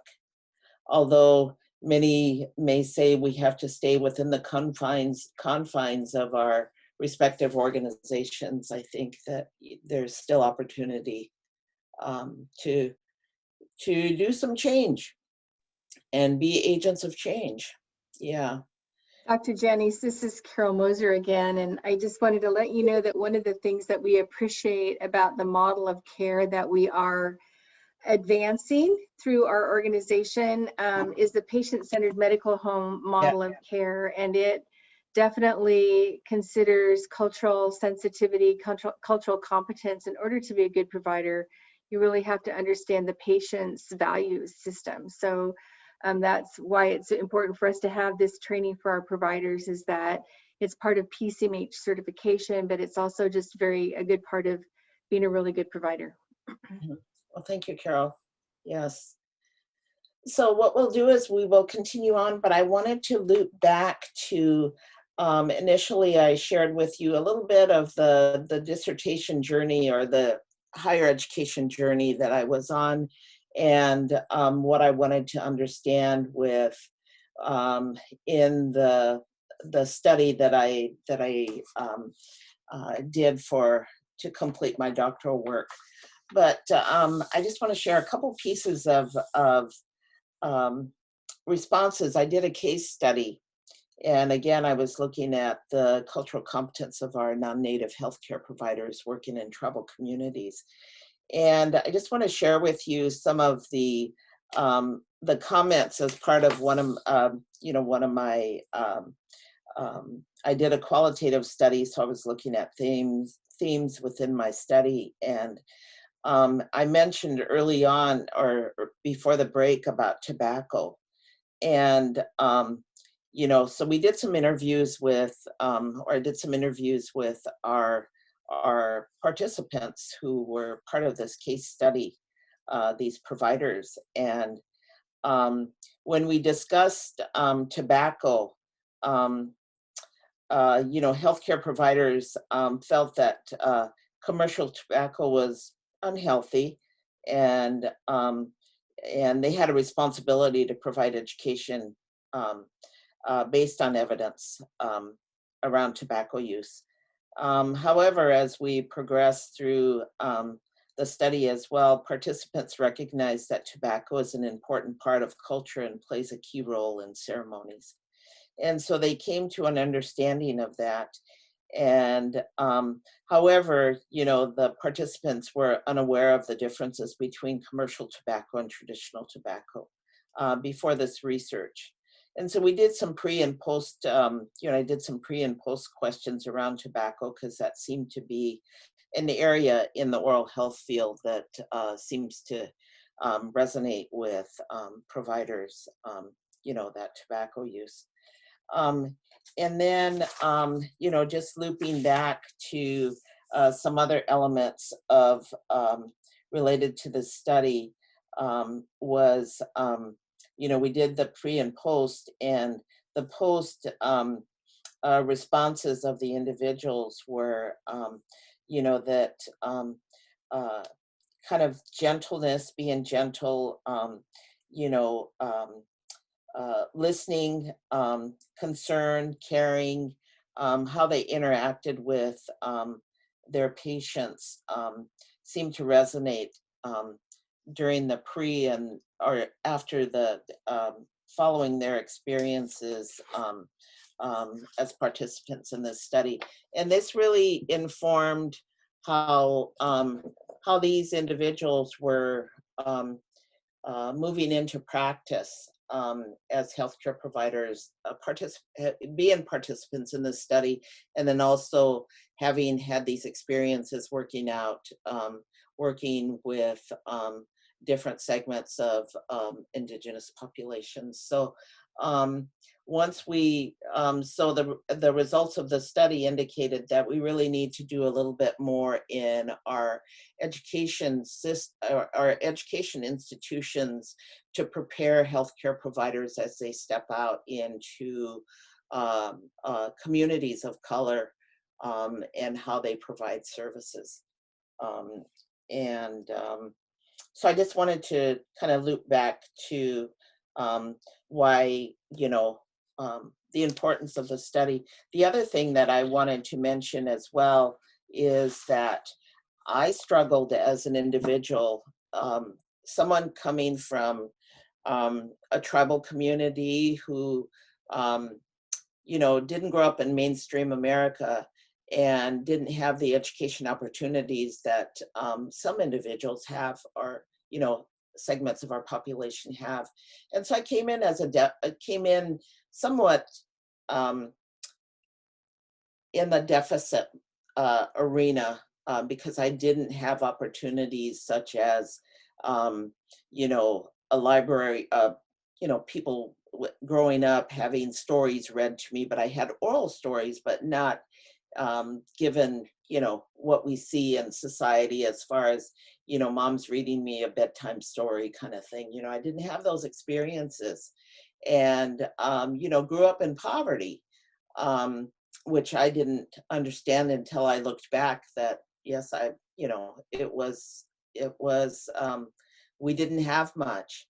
And so when I was at a place where I was doing my dissertation, I really struggled with mainstream education systems and how we do that, and how that is delivered. Our history books, if you look at our history, does not have our Native history in those history books. So we were almost, classified, or we were an invisible population, and so I struggled with that when I was moving through my education, master's and into my doctoral studies. And what I found is each chapter of my book, each chapter of my dissertation, now a published book, I had to honor that space that I come from. And I had to step into that space where it was at the beginning of my chapters, I had to honor who this individual, this Maxine brings him back Janice Oglala Lakota from the Pine Ridge Reservation, who she is at the beginning of each chapter. And so what I did was I did a self-location statement, which honored me for who I am. And I was stepping into this world of, this Western world of knowing, I guess. And that's how because it was in conflict, I was in conflict with that throughout this journey. And so once I was able to do that, I was able to complete my dissertation without, it's always a struggle, but to complete my dissertation in a manner that helped me to fulfill my goal to become a doctor. And I'm going to read you just a section of this and why I think this is important. And this is in chapter 4, and this is my self-location location statement. Throughout the study, the awareness of relationality offered a sense of direction on this research journey. I found myself reflecting back to how research should be a ceremony, enlightening me throughout the analysis and offering me a gift of knowledge to better inform how we practice as educators and health professionals. As a native researcher, the importance of unmasking education structures to comprehend how cultural competence is propagated and maintained is crucial for me. During my engagement with participants, teaching and learning from one another to change the outcome of healthcare delivery became paramount. I discovered that when the amalgamation of two cultures occurred, indigenous and non-indigenous, cross-cultural learning emerged. This was very poignant for me as we worked with our students on the reservation. And it has more, but I just want to share that with you in the context of bringing my, I started this conversation with cultural competency, why I wanted to understand that. And, I wanted to bring that back full circle and share with you, why it's important that we have an understanding of, the cultural aspects that inform the work that we're doing, because it's essential in health, culture, and diversity. And understanding people, if we can do this, we can reduce health disparities and health inequities. So I wanted to kind of bring that back around. And then I would like to have us, as we're talking about the healing arts, that's part of cultural competency. I just would like to have us watch this video. It's the video is Dr. Don Warner. He's from my reservation. He is a physician. He's done a lot of work around equity and a healthcare provider. And I'd like for us to watch this this video. It's quite, I think it's going to take us into close to our time, but I would like to have a brief discussion about that because as I saw in the chat, many of you are in behavioral health and do this other work as well, but I think it could inform practice at a deeper level. So Chelsea, can we start the video, or shall I attempt to try on my end? I can start it, so let me share, excuse me, let me share my screen. Yeah, I have a great deal of respect for Dr. Warren and the work that he's done around equity and unresolved trauma. And this could be applicable in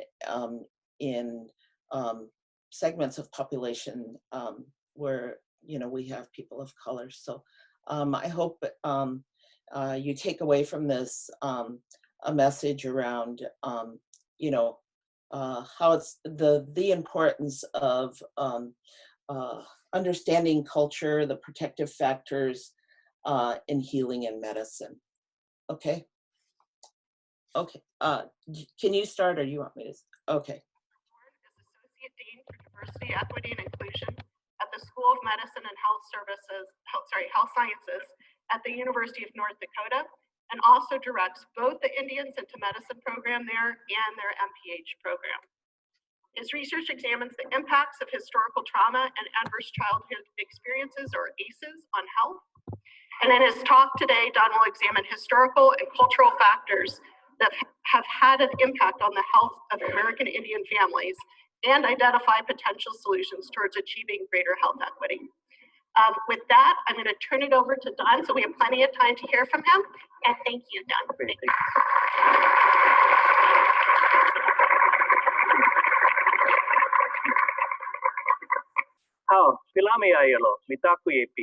Hello, thank you, and welcome to all my relations here today. I'm very happy and honored to be a part of these discussions, and I'm so happy to see academic institutions focusing on the whole idea of promoting equity. and making sure that all populations can live in a healthy way. So as was mentioned, I'll talk about the impact of unresolved trauma on American Indian health equity. And I'll give you a little bit of my own background as well. I'm Oglala Lakota, originally from a small town called Kyle, South Dakota. But my people are known as the Oyate. And you may have heard of Sioux Indians, right? We've all heard that term, Sioux Indian, S-I-O-U-X. We never called ourselves Sioux Indians, actually. We called ourselves the Oyate. And the Lakota were further west in what is now western South Dakota and North Dakota. The Dakota were to the east, including the western part of what is now Minnesota, and the Nakota were to the south. So the reason it was called the Dakota Territory, and the reason it's North Dakota, is that colonization came from the east. So they encountered the Dakotas. So that's why it's North Dakota.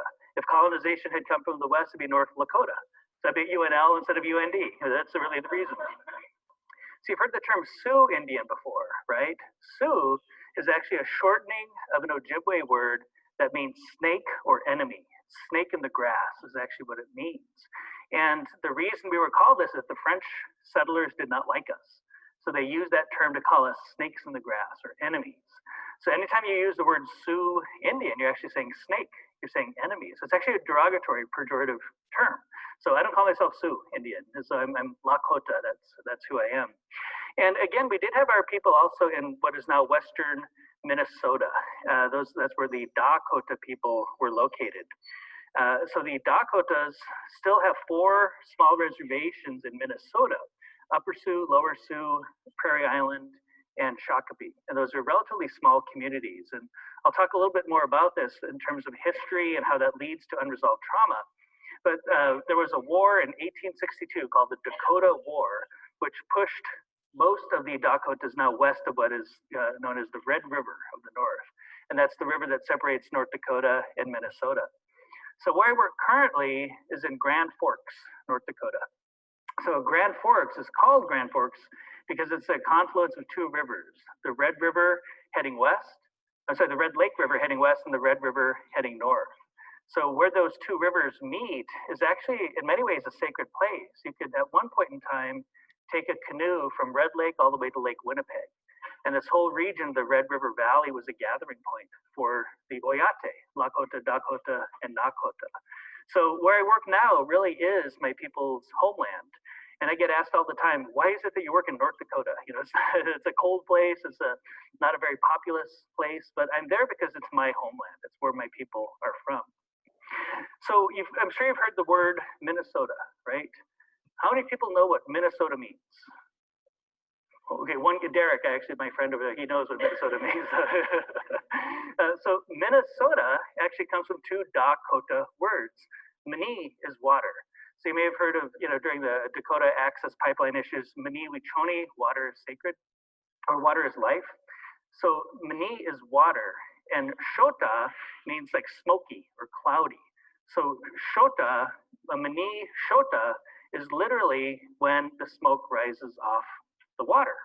So this is a Mini Shota. So that whole region with all of the lakes and other types of waterways is known as the land of the Mini Shota, or short Minnesota, right? That's what we call it now.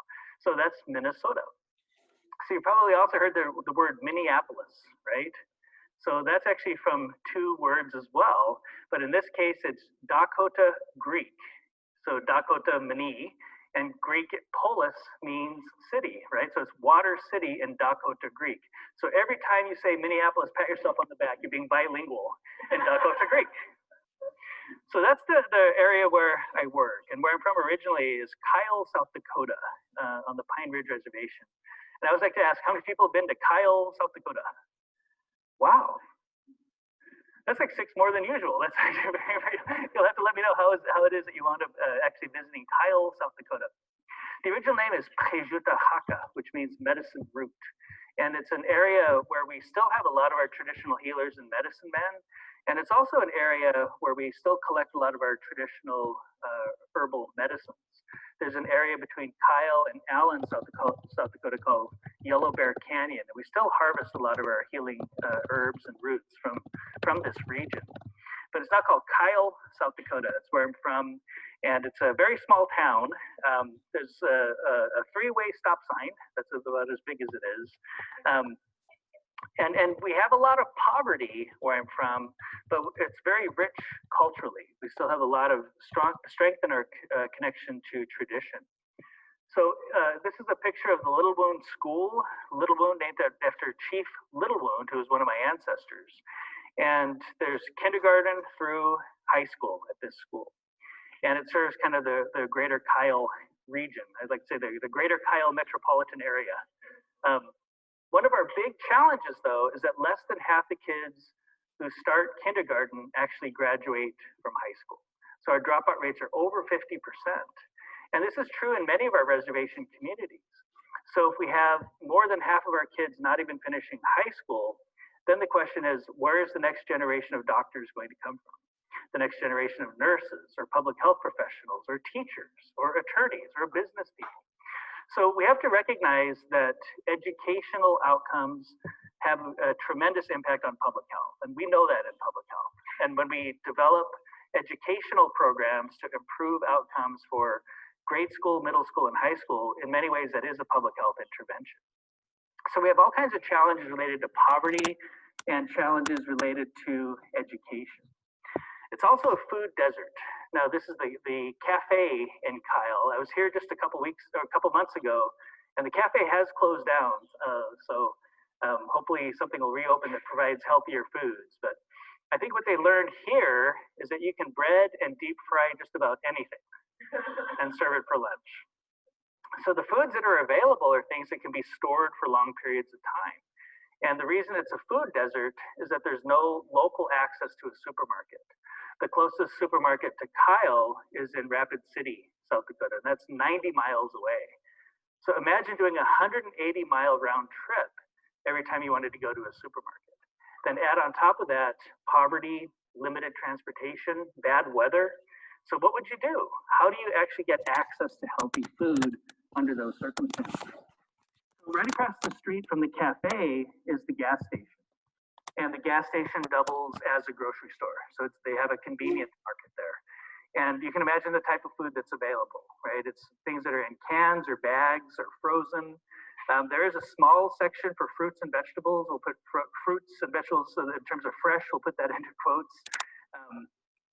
Not a lot of healthy choices. And in public health, in addition to the idea of a food desert, there's also the concept of a poverty tax. And it's not a real tax per se where the government takes a percentage of money, but people who live in these communities pay more money for fruits and vegetables than people who live in a city or a suburb because of the cost of transporting perishable goods to these remote communities. So you could want to eat healthy foods, but have limited access, and it costs more money. So we're doing all kinds of things from a policy perspective and from our structural perspective to keep people sick. So what's the outcome if we don't have access to healthy food choices? The schools are impoverished, so most of the kids are depending on the schools for breakfast and lunch, and they don't get healthy food in those settings either. Did a site visit at one of the schools, not in my home community, but at another reservation. And the most popular breakfast item was the giant cinnamon rolls with the white caked on sugar. And kids would eat 2 or 3 at a time because they're hungry. And this is also the population of children in the US that has the highest risk for type 2 diabetes in the world. So we keep making things worse based on where we invest our resources. And we promote inequity based on current policies. So one of the outcomes of that is just terrible health disparities. Here's a picture of one of my uncles, and he has a leg amputation. Why is his leg amputated? Poorly controlled diabetes. Isn't it remarkable that we just know that now?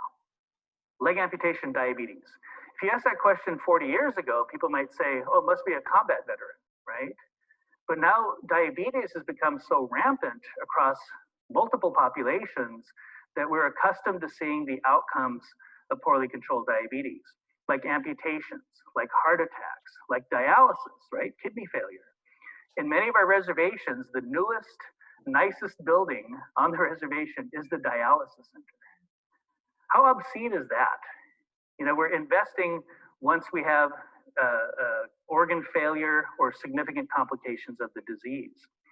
So there's another program in my community where they will build a ramp for people who are in a wheelchair. So you can see there's a wooden ramp so he can get into his home. And that's wonderful. If you're in a wheelchair and need to get into your house, at least there are services that will build you a ramp.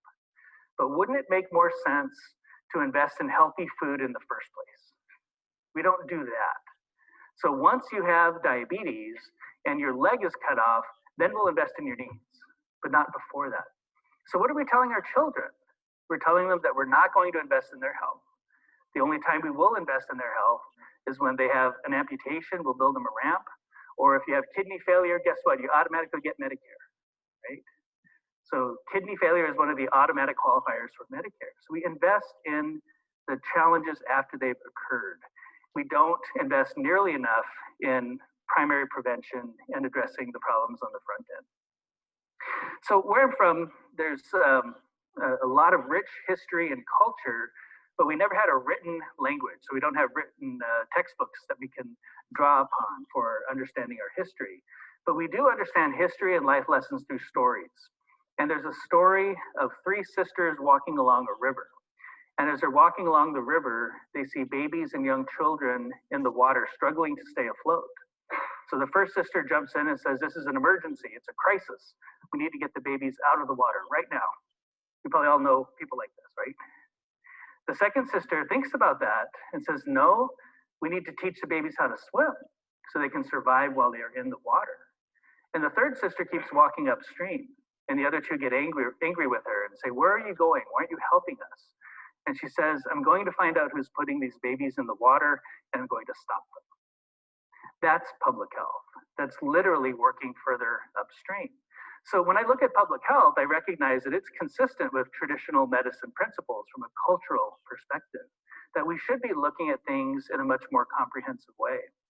So do we need that first sister who's taking care of the crisis? Well, absolutely. We need emergency room physicians, we need ICU physicians, we need hospitalists. Do we need that second sister who can help with chronic disease management, outpatient care, primary care? Of course we do. But we also need that third sister walking upstream. We need effort put into preventing the issues from occurring in the first place. So I put a lot of time thinking about the overlap of modern health inequities and traditional cultural approaches. And when I think about our challenges, I also have to recognize that we have a lot of diversity in American Indian populations. This is a map of the Indian Health Service areas. For those who don't know, Indian Health Service is the federal agency that provides health services to American Indians and Alaska Natives. It's divided into 12 areas or regions. And where I'm from in the Great Plains, we tend to have some of the worst health outcomes in the nation. Actually, the average age at death for men from Pine Ridge, my home reservation, is now down to 48, average age of death. For women, it's a little bit better at 54. So 48 years for men from my community. I'm 52, so I guess I've reached my longevity, right? It's all gravy from here, right? But it shouldn't be that way. And unfortunately, we tend to see some of the worst health outcomes in the northern plains, the Billings area of IHS, Great Plains, and Bemidji areas. And for those who are from Alaska, I apologize. I know Alaska is not off the coast of California, but this is the best map that I have. So this is a map showing the states that have at least 3% American Indian or Alaska Native population. So this is population by concentration in each state. And there's now only 7 states that have at least 3% American Indian or Alaska Native. So Alaska, Montana, North Dakota, South Dakota, Arizona, New Mexico, and Oklahoma. So we see huge just sectors of the United States in which there's very few American Indians, and especially the East Coast, very few American Indians left. Now, why is that? Is that because historically Indians didn't like the East Coast? Too much traffic? Well, there's a reason for this, for the pattern of population in the US, and it has a direct impact on equity. So right now, we have 35 states that have federally recognized tribes. So there's 15 states that do not. So what that means is that of those 15 states, 30% of the US Senate has no tribes in their constituencies. Do they care about our issues? If you're from a state that doesn't have a tribe, would you advocate for IHS? Why would you? Is that going to get you any votes? So we have a lot of built-in inequity because of our distribution of population. And when we look at this map, we have to recognize that the only reason we're concentrated in the West is that colonization started in the East. If colonization had come from the other direction, the map would be reversed. So this is a part of the discussion that is difficult, thinking about the historical context of American Indian population and what's happened over time. And what does that really mean for long-term and intergenerational health impact? Well, if we look at our 48 states, of course, at the time of contact, the entire region was Indian country. So when I see this map, I like to say, let's talk about Indian country, right? The entirety of the United States is indigenous, but of course we've seen tremendous changes over time. The 13 colonies were terrible for the northeastern tribes. So there was a time when the population was filled with indigenous peoples in what is now the northeastern United States. But through colonization, through warfare, and in many cases the intentional spread of disease, many of those populations were wiped out. You may have heard of Amherst, Massachusetts, and Amherst College, named after Lord Jeffrey Amherst, who was a colonial governor. And I'm sure some of you know this story, but Amherst is very famous. He is the one who ordered the distribution of blankets from a smallpox hospital to the northeastern tribes with the purpose of killing them. So our first documented case of bioterrorism is our own colonial government. We don't frame it that way. It's very uncomfortable to think about and to talk about, but that is a part of United States history. First documented case of widespread bioterrorism, the intentional spread of smallpox to kill indigenous peoples. And the outcome is there's hardly anyone left in the Northeast because of that effort. So you can actually Google Amherst and smallpox. I like how the word Google is a verb, right? And you'll find the letters that he wrote in his own pen. And I know it's very hard to read here, but it is translated. And this is what he said. You will do well to try to inoculate the Indians by means of blankets, as well as to try every other method that can serve to extirpate or get rid of this execrable or horrible race. Extirpate this execrable race. I should be very glad your scheme for hunting them down by dogs could take effect. Yeah, you can find that if you look for it. So one of our challenges when we're trying to promote equity is that we also need to understand the truth. And I don't tell these stories and talk about these things to make anyone feel bad. That's not the point. That's not the intent. The reason we have to understand these things is that if we are ever going to get to equity, we have to walk through truth, even when it's unpleasant, even when it makes us uncomfortable, because it is the truth. This is the truth of our history. And if we're going to get to the truth of the solutions, we better have a common understanding of the reality that our people face. So this is also in many ways kind of a slap in the face to indigenous peoples. We honor this bioterrorist by naming a city after him, naming a university after him, Amherst College. He was a mass murderer.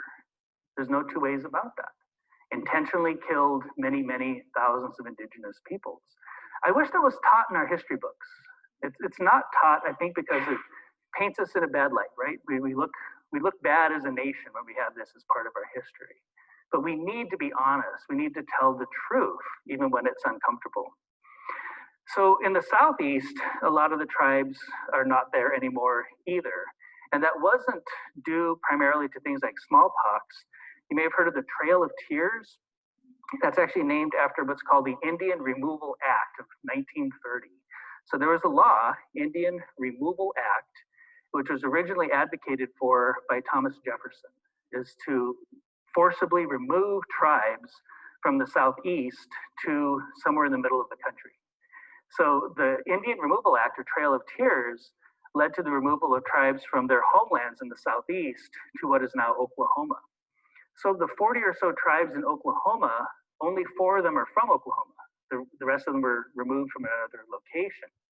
And in that process, some of the tribal members refused to leave. So they stayed in their homelands while some did get removed. So that's why we have these dynamics now where we have Cherokees in North Carolina and Cherokees in Oklahoma. Seminoles in Florida, Seminoles in Oklahoma. Choctaws in Mississippi, Choctaws in Oklahoma. You get the point. So Oklahoma was set aside as Indian territory. That was to be where the removed tribes could then stake out claims and create their own reservations. So there was a date set aside in the early 1830s for this process to occur. So for those who are college sports fans, what's the mascot for University of Oklahoma? Sooners. How many people know what a Sooner is? A handful of people do. Very good. Most people don't. So a Sooner actually reflects this time frame. There was the date set aside for the tribes to claim the land, and the non-Indians who got there sooner took it. So a Sooner is a land thief. It probably wouldn't engender as much school pride to say the University of Oklahoma land thieves, but that's what a Sooner is. So that's why before their football games, they'll take out a covered wagon onto the football field, Sooner schooner, Sooner pride, Sooner culture. But actually what that is the thieves of the land. Does land ownership in modern America correlate with wealth or poverty? Absolutely. So when we think about this is actually part of the roots of ongoing poverty, was that our land was stolen, actually. Isn't that remarkable? And think about all of the wealth that's been generated out of Oklahoma, just from oil alone. That was stolen. It's documented, it's well known, well understood, but not taught in our history books for some reason, right? We don't like to acknowledge things that make us look bad as a nation. But there are real people who were impacted in a very real and meaningful way, and we see the ongoing intergenerational challenges. The discovery of gold was not good for the California tribes. During this time frame, after 1849 with the discovery of gold and going on over the next 20 years or so, there were a lot of Indian wars. You may have heard of that term before. And there was a time frame where it was actually legal to kill American Indians for a bounty.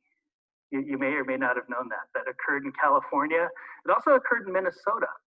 So the Dakota War of 1862 is what pushed the Dakotas west from their homelands in Minnesota to what is now North Dakota and South Dakota. So during this time frame, it was legal to kill American Indians. You can see here, Sioux scalp, $25. So you could trade in a Sioux scalp for a $25 bounty. That was a lot of money in those days. So that's why even in museums, you'll see scalps of American Indians that were from this time frame. Perfectly legal to do in US history. So I used to show this image, and a few years ago, someone sent me a newspaper clipping from the following year, 1863, from Winona, Minnesota. It says, the state reward for dead Indians has been increased to $200 for every redskin sent to purgatory. This sum is more than the dead bodies of all the Indians east of the Red River are worth. Yeah. We probably don't know much about this in our history books, right? And again, I don't tell this story to make people feel bad. That's not the point. But we need to get to a point in this country where we acknowledge the truth. This is part of our truth as a nation. And it's why the American Indian population is spread so thin, and why there are entire sections of the US in which there are no American Indians left. There are policy bases for this, and incredible inequities that allowed for this dynamic to occur. So this is a map from the US Census website, and it shows the concentration of American Indian population by county. So you can see there's entire sections of the US in which there are essentially no American Indians left. But again, concentrated in those 7 states with Alaska, Montana, North Dakota, South Dakota, Arizona, New Mexico, and Oklahoma. But that's why there's also so many American Indians in Oklahoma, because of removal. And the reason that we're concentrated in the West is because the Eastern tribes absorbed the brunt of colonization. So that's why our populations are distributed in the manner that they are. So when we look at the numbers, we estimate that in North America and South America, there were probably about 20 million indigenous people living in the Americas. And of that number, probably about 5 million living in what is now the United States at 1492. By 1900, there were less than 200,000 American Indians left. From over 5 million to less than 200,000. It was almost a complete genocide. Many of the tribes were completely wiped out. So we have to acknowledge that this is a tremendous impact. In many ways, this is the American Holocaust. Sometimes people get uncomfortable talking about it in these terms, but that's exactly what this is. Our people were almost completely eliminated from existence. So the good news is, by the 2010 census, there were 5.2 million self-identified American Indians and Alaska Natives. But when you have this pattern of loss of life, loss of population, loss of land, loss of culture, loss of resources, does it have a health impact? And can that health impact be passed on from one generation to the next? So when we think about unresolved trauma in American Indian populations, we have to recognize that part of that unresolved trauma is the long-term impacts of genocide and historical trauma. So there are a lot of people who've been studying historical trauma in various populations. And what we see is that when some populations suffer significant traumas, like what I'm describing here, we do see intergenerational impact on health status in future generations. So how do we draw that line between history and current health disparities? So this is from a publication I did several years ago with one of my colleagues in North Dakota. And we have to recognize that there's multiple components to this. We also have a unique history with boarding schools. I'm sure many of you are familiar with the idea of boarding schools in the US. And they were called residential schools in Canada. And what would happen during the boarding school era is that children were taken from their homes on reservations, and in some cases put into boarding schools many thousands of miles away. My own mother is a survivor of boarding schools. She's now 80 years old, but still doesn't like to talk about her experiences in boarding schools. And we have really a lot of documented examples of terrible things that did occur at these boarding schools. Another challenge that we face, just looking along this lifeline, high rates of stress during pregnancy. We unfortunately have a lot of unplanned pregnancies, a lot of young people who are self-medicating unresolved trauma and wind up getting pregnant, and then those children are at great risk when there's a great deal of stress during pregnancy. So in terms of boarding schools, this is a picture of the Carlisle Indian School in Carlisle, Pennsylvania. And each of these boarding schools has a large graveyard right next to it. And we know that we have a lot of excess death of children who attended boarding schools. And we don't know why. We know that there were outbreaks of things like tuberculosis, but that doesn't answer the question as to why did we have such an extent of excess death. We probably will never know why so many American Indian children died when they were at boarding school. But I look at this, you know, each of those headstones represents an American Indian child between age 6 and 12, you know? And of course, it's history. You know, this happened in the previous century, in the 1900s. But when I look at this, someone loved each one of those children as much as I love mine, as much as you love yours. And they were taken away. Carlisle, Pennsylvania, died 1,000 miles from home before we had good transportation. So they just stay there. They're just buried in Pennsylvania, not in their homelands. I was able to take some pictures of some of the headstones. You know, there's an Alvin who's Lakota, they say Sioux here, died in 1881. I had an uncle, Alvin. So I think about these things. And one of the other heartbreaking components of this is they have a whole row of headstones that says unknown. They don't even know the name of the child who died. Just unknown, lost to history.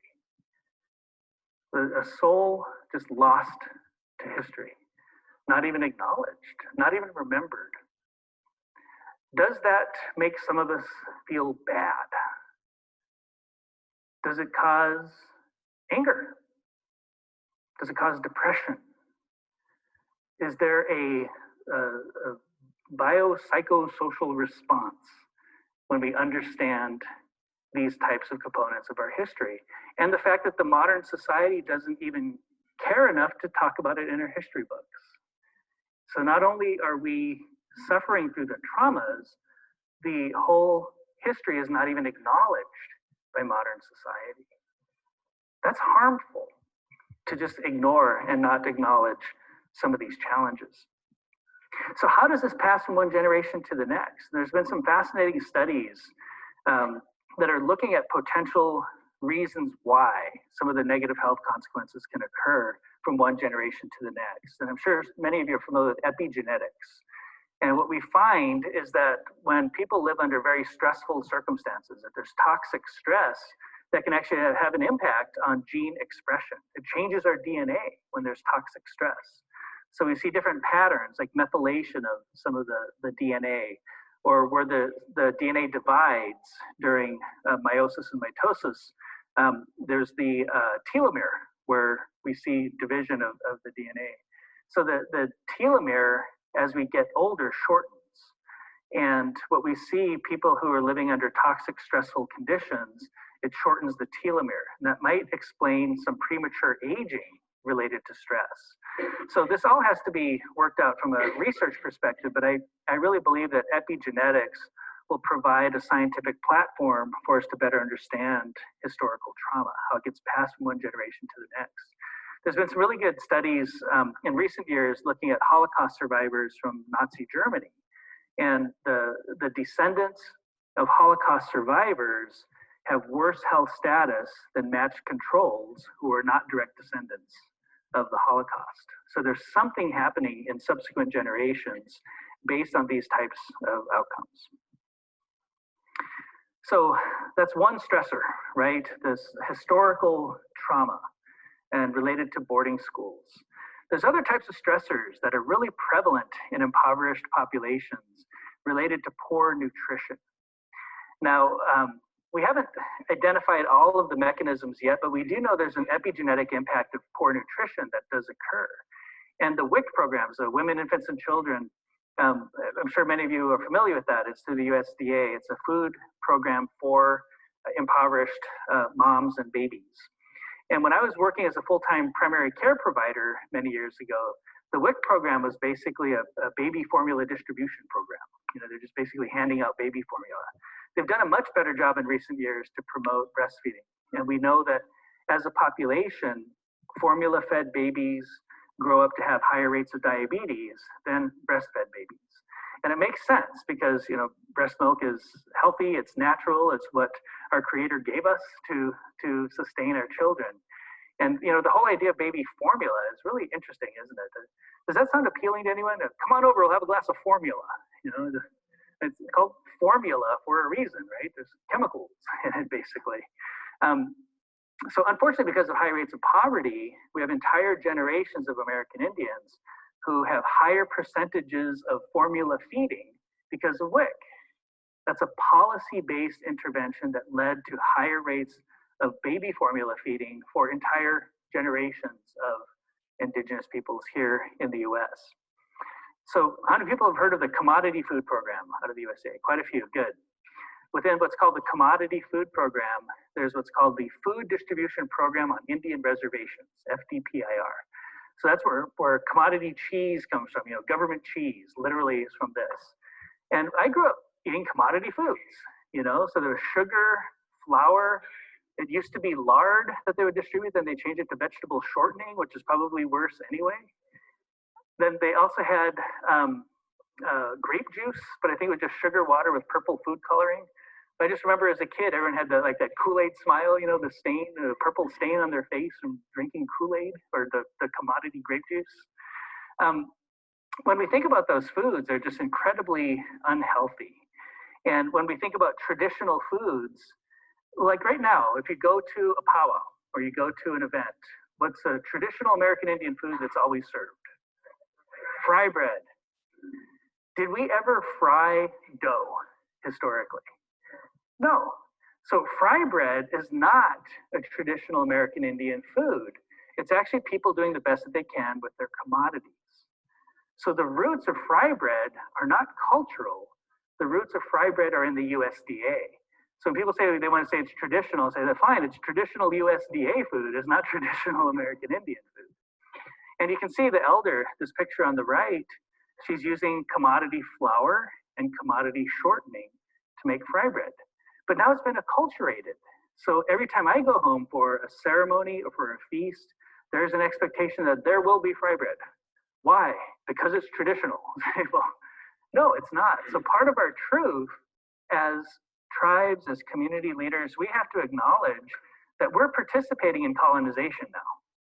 We've taken it over, we've owned it. That's ours. No, it doesn't have to be and it shouldn't be. I really believe there's epigenetic impact of toxic food. When we look at corn syrup and, you know, probably the biggest false advertisement in nutritional history is the whole idea of enriched flour. There's nothing enriched about it, right? It's all the nutrients taken out and all that's left behind is the starch. And that's how we make our fry bread. Just a picture of some of the commodity foods. They had these kind of spam-like meat products in a can. I'm not sure exactly what that was. Powdered eggs, powdered milk, grape juice. On the right here, this is a big container of pure corn syrup. Now, for those of you who know nutrition, you know corn syrup is basically a toxin. And if you look on the label, it says, use in your baby formula. It says, use on your pancakes. And we wonder why we have such high rates of diabetes. People always seem surprised when I show these pictures, but this is true. This is what we grew up with, you know? This was normalized in American Indian populations. And we're seeing the health inequities today, right? So these are remarkable pieces of history for us. I'm sure many of you have heard of adverse childhood experiences, the ACE study, and we know that the more adversity someone experiences in childhood, the worse their health status is as adults. And we know that when we see adversity in childhood, it can create disruptions in neurological development, it can have impact on behavior and social development, and then ultimately high-risk health behaviors and early death. And some of the outcomes of adverse childhood experiences include higher rates of obesity, diabetes, depression, suicide, even higher rates of sexually transmitted infections, higher rates of health risk behaviors like smoking and addiction, and then life potential, lower graduation rates, lower employment. So when I look at the outcome of adverse childhood experiences, it looks like the exact same list of American Indian health and social disparities. There's something linking together unresolved trauma and the health inequities that we see today. So does the trauma end when we turn 18? We got through the ACE timeframe, and now we're adults. Well, we have adverse adulthood experiences as well.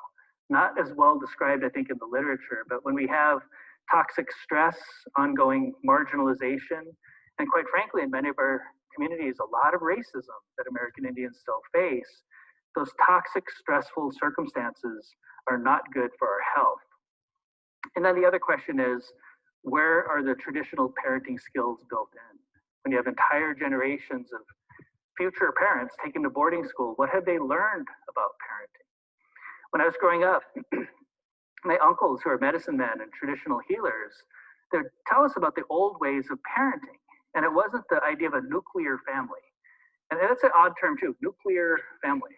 That's what we think about. But in the old way, it was the responsibility of one generation to raise the next generation. So aunts and uncles participated in raising the nieces and nephews. So I would be just as responsible for my nephew as I am for my son.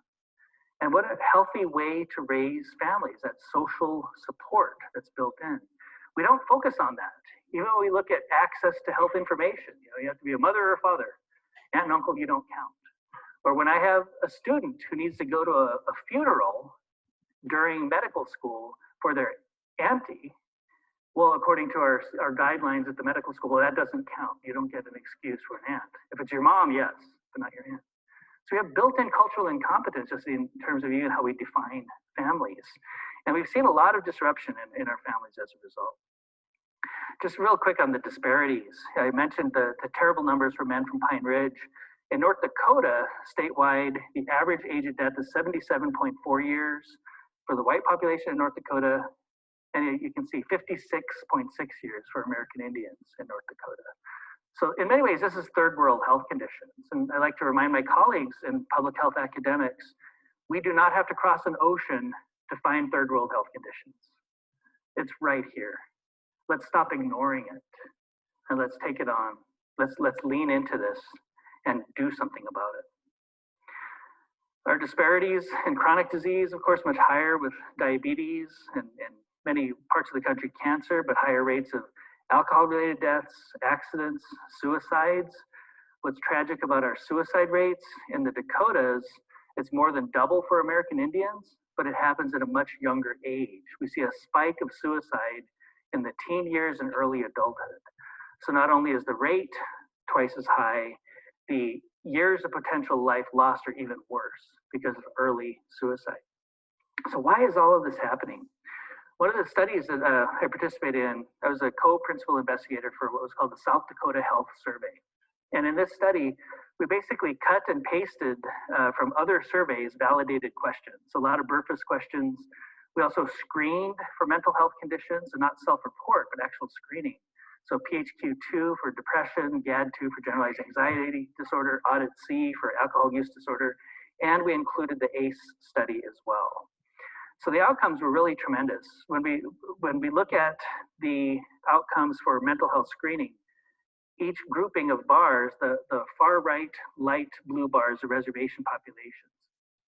And for depression, anxiety, and post-traumatic stress, significantly higher levels of positive screening for the mental health conditions for the reservation-based populations. Then when we look at our ACE scores, significantly worse adverse childhood experience scores for the American Indian population in South Dakota as compared to the rest of the state. We had some people who responded to the survey who had ACE scores of 10, meaning they had experienced every one of the defined adverse childhood experiences. Not surprisingly, each of the individual scores was significantly higher in measures of abuse, neglect, and household dysfunction.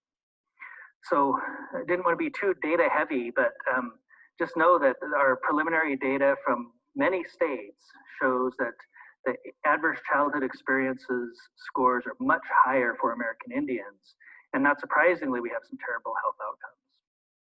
So we have a lot of challenges ahead of us. Poverty, unresolved trauma, ongoing marginalization, and really in many ways, inattention and neglect of our issues. And the not surprising outcomes with disparities in health, education, income, and worsening inequity and suffering and death.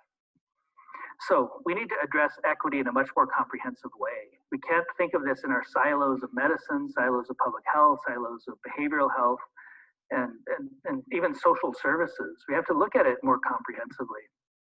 So I'm sure many of you have seen this image or something similar in the past. I like this way of envisioning the difference between equality and equity. And equality, it's a one size fits all, right? Broad brushstrokes. Everyone gets the exact same Medicaid plan, for example. Assuming that one package of services will meet the needs of every individual and each diverse population. So on the left, that's equality. Everyone gets the same services whether you need it or not. The guy on the left didn't need it. It's serving the guy in the middle okay, but the one on the right is still underserved. So the idea of equity is to raise everyone's health status to an equivalent level, on par with each other. So we're not just looking at the package of services, but what are the actual needs of the individuals and the communities? So I'd shown this image for years, and a couple of years ago, someone sent me a slide that I think is just brilliant. And the question is, why is that fence there in the first place, right? So rather than just think about the package of services to overcome the fence, let's knock down the fence, right? What are the systemic barriers leading to health inequity? And how can we be interdisciplinary and intelligent enough to knock those things down? And I'd put forth that's really the role of academic public health, to work collaboratively across multiple disciplines and address things. We need those packages of services. You know, we need to think in terms of equity, but we also have to look at systemic barriers and what can we do collectively to get rid of those barriers. Chelsea? Yes. Is that a good stopping point? Yes, that's a good stopping point. Okay.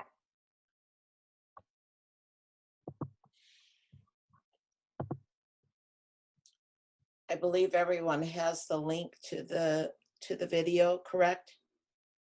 Chelsea? Yes, I just put it in the chat box just a little bit ago, but I will make sure everyone receives that following the meeting as well. Okay, I just wanted to have a few minutes to at least debrief and open it up for any comments. I felt that you know, Dr. Warren's video was relevant to the conversation that we were having today around cultural sensitivity and cultural competency, that we really must understand.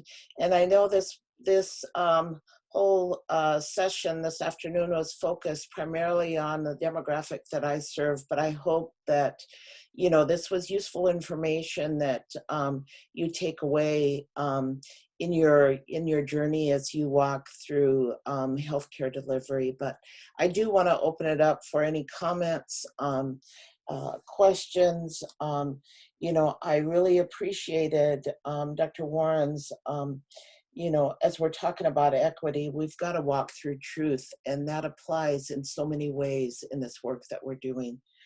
You know, the systemic barriers that oftentimes we need to remove to get to the place where we're doing quality and equitable work. So I'm going to open it up for any comments until the 4 o'clock hour to so I don't delay anybody's other commitments and obligations.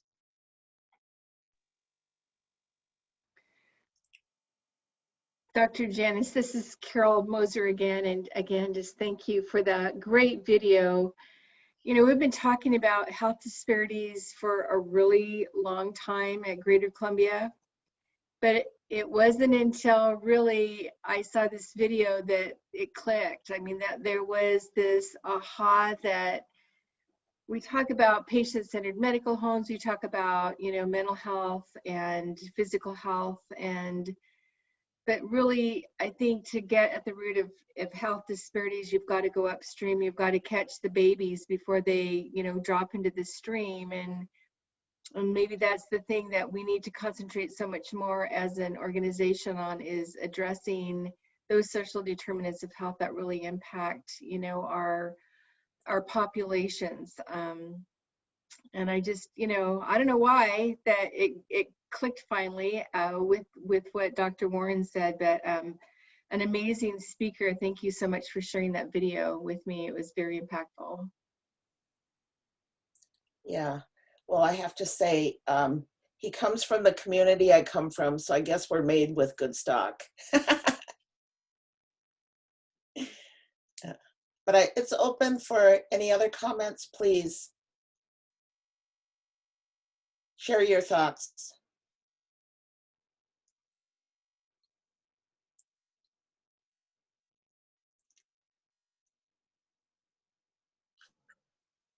Hello? Yes, Mary Rose, go ahead. Hi.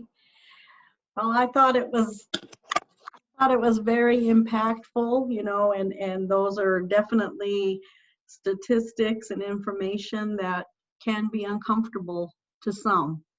And, you know, those are the realities. And, you know, I'm from the Yakima Res, you know, been there all my life, and you know, I just looking at those commodity foods, you know, not knowing how dangerous they really were. And you know, my dad died of heart disease and suffered 3 heart attacks, and he passed away on the 3rd one because of all of that unhealthy eating. And so I mean, it brought back a lot of memories just listening to the doctor talk about life on the res. And it was really interesting. And, you know, learning about epigenetics, you know, I never heard of that. And I learned something new today. And I'm really thankful for that. I'm new to the clinical world. I'm a non-clinician. I work here at Comprehensive Healthcare as a newly hired cultural competence liaison. So, you know, I'm learning a lot about comprehensive healthcare because I come from the legal world on the Yakima Reservation. I worked in the courts. So it's really interesting, and I really appreciate your session today and sharing of this video. Thank you. Thank you, Mary Rose. Mm-hmm.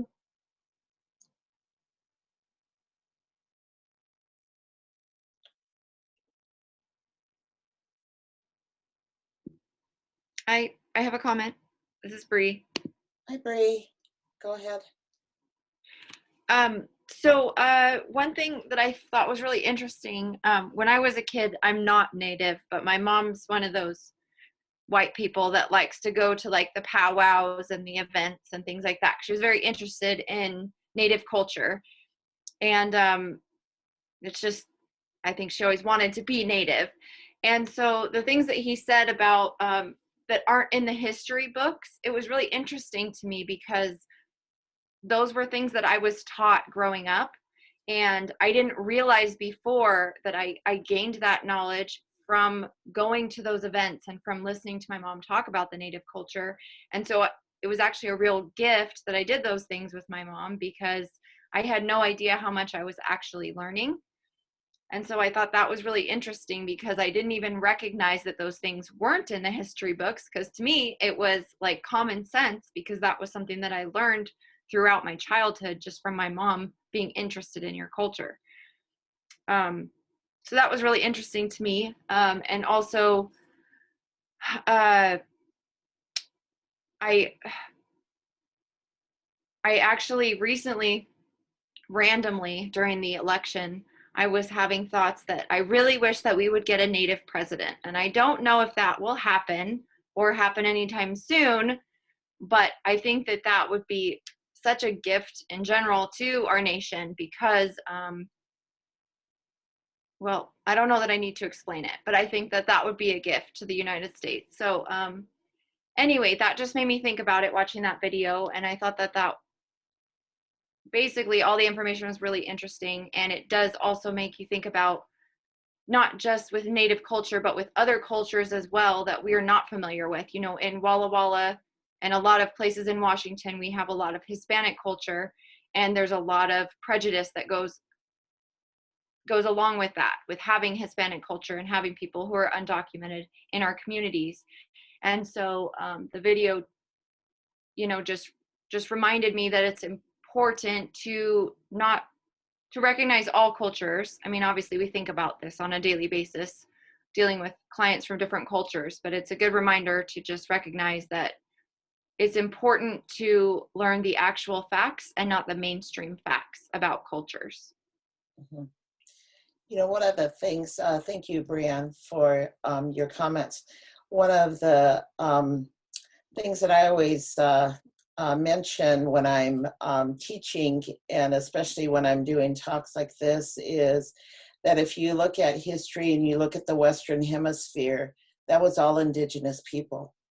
And, you know, it was the borders that defined whatever, but we have relatives over in Canada. Indigenous peoples in the South have relatives in Mexico and the South. So, when we look at this Western Hemisphere and we look at history, this was indigenous homelands, that sort of been reduced to very minimal pieces of our territory, our homelands. So, there is so much more that, can go with this, and it would be just awesome and incredible if we could just sit down and have fireside chats about this.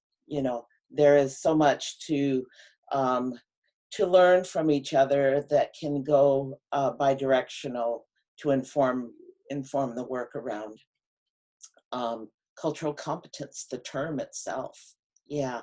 So we're at the 4 o'clock hour, but I do want to be respectful to everyone's time, but I want to offer a blessing to each and every one of you in my Lakota language. I'm going to turn off my video only because I want to offer this in a special way to each and every one of you. And so I thank you for your time and for giving me the gift of your time. That blesses my day, and I offer a blessing your direction.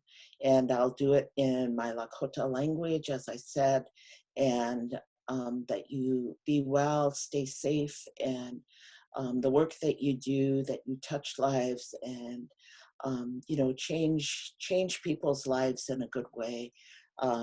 Because every day that you share your work with an individual, it's good medicine, and you have to walk in that way.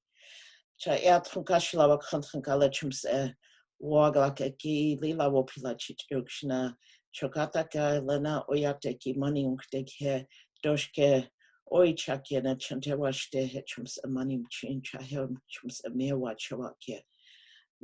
akele ampetuki ushila maku na chankuala chums emani cha ake wopila chichu na tokata kiamani mteke oinya chante washte maoni na zani washte hetchums ongtek cha hetchums wachawa ke tonkashla wakantanka ho mitakeasi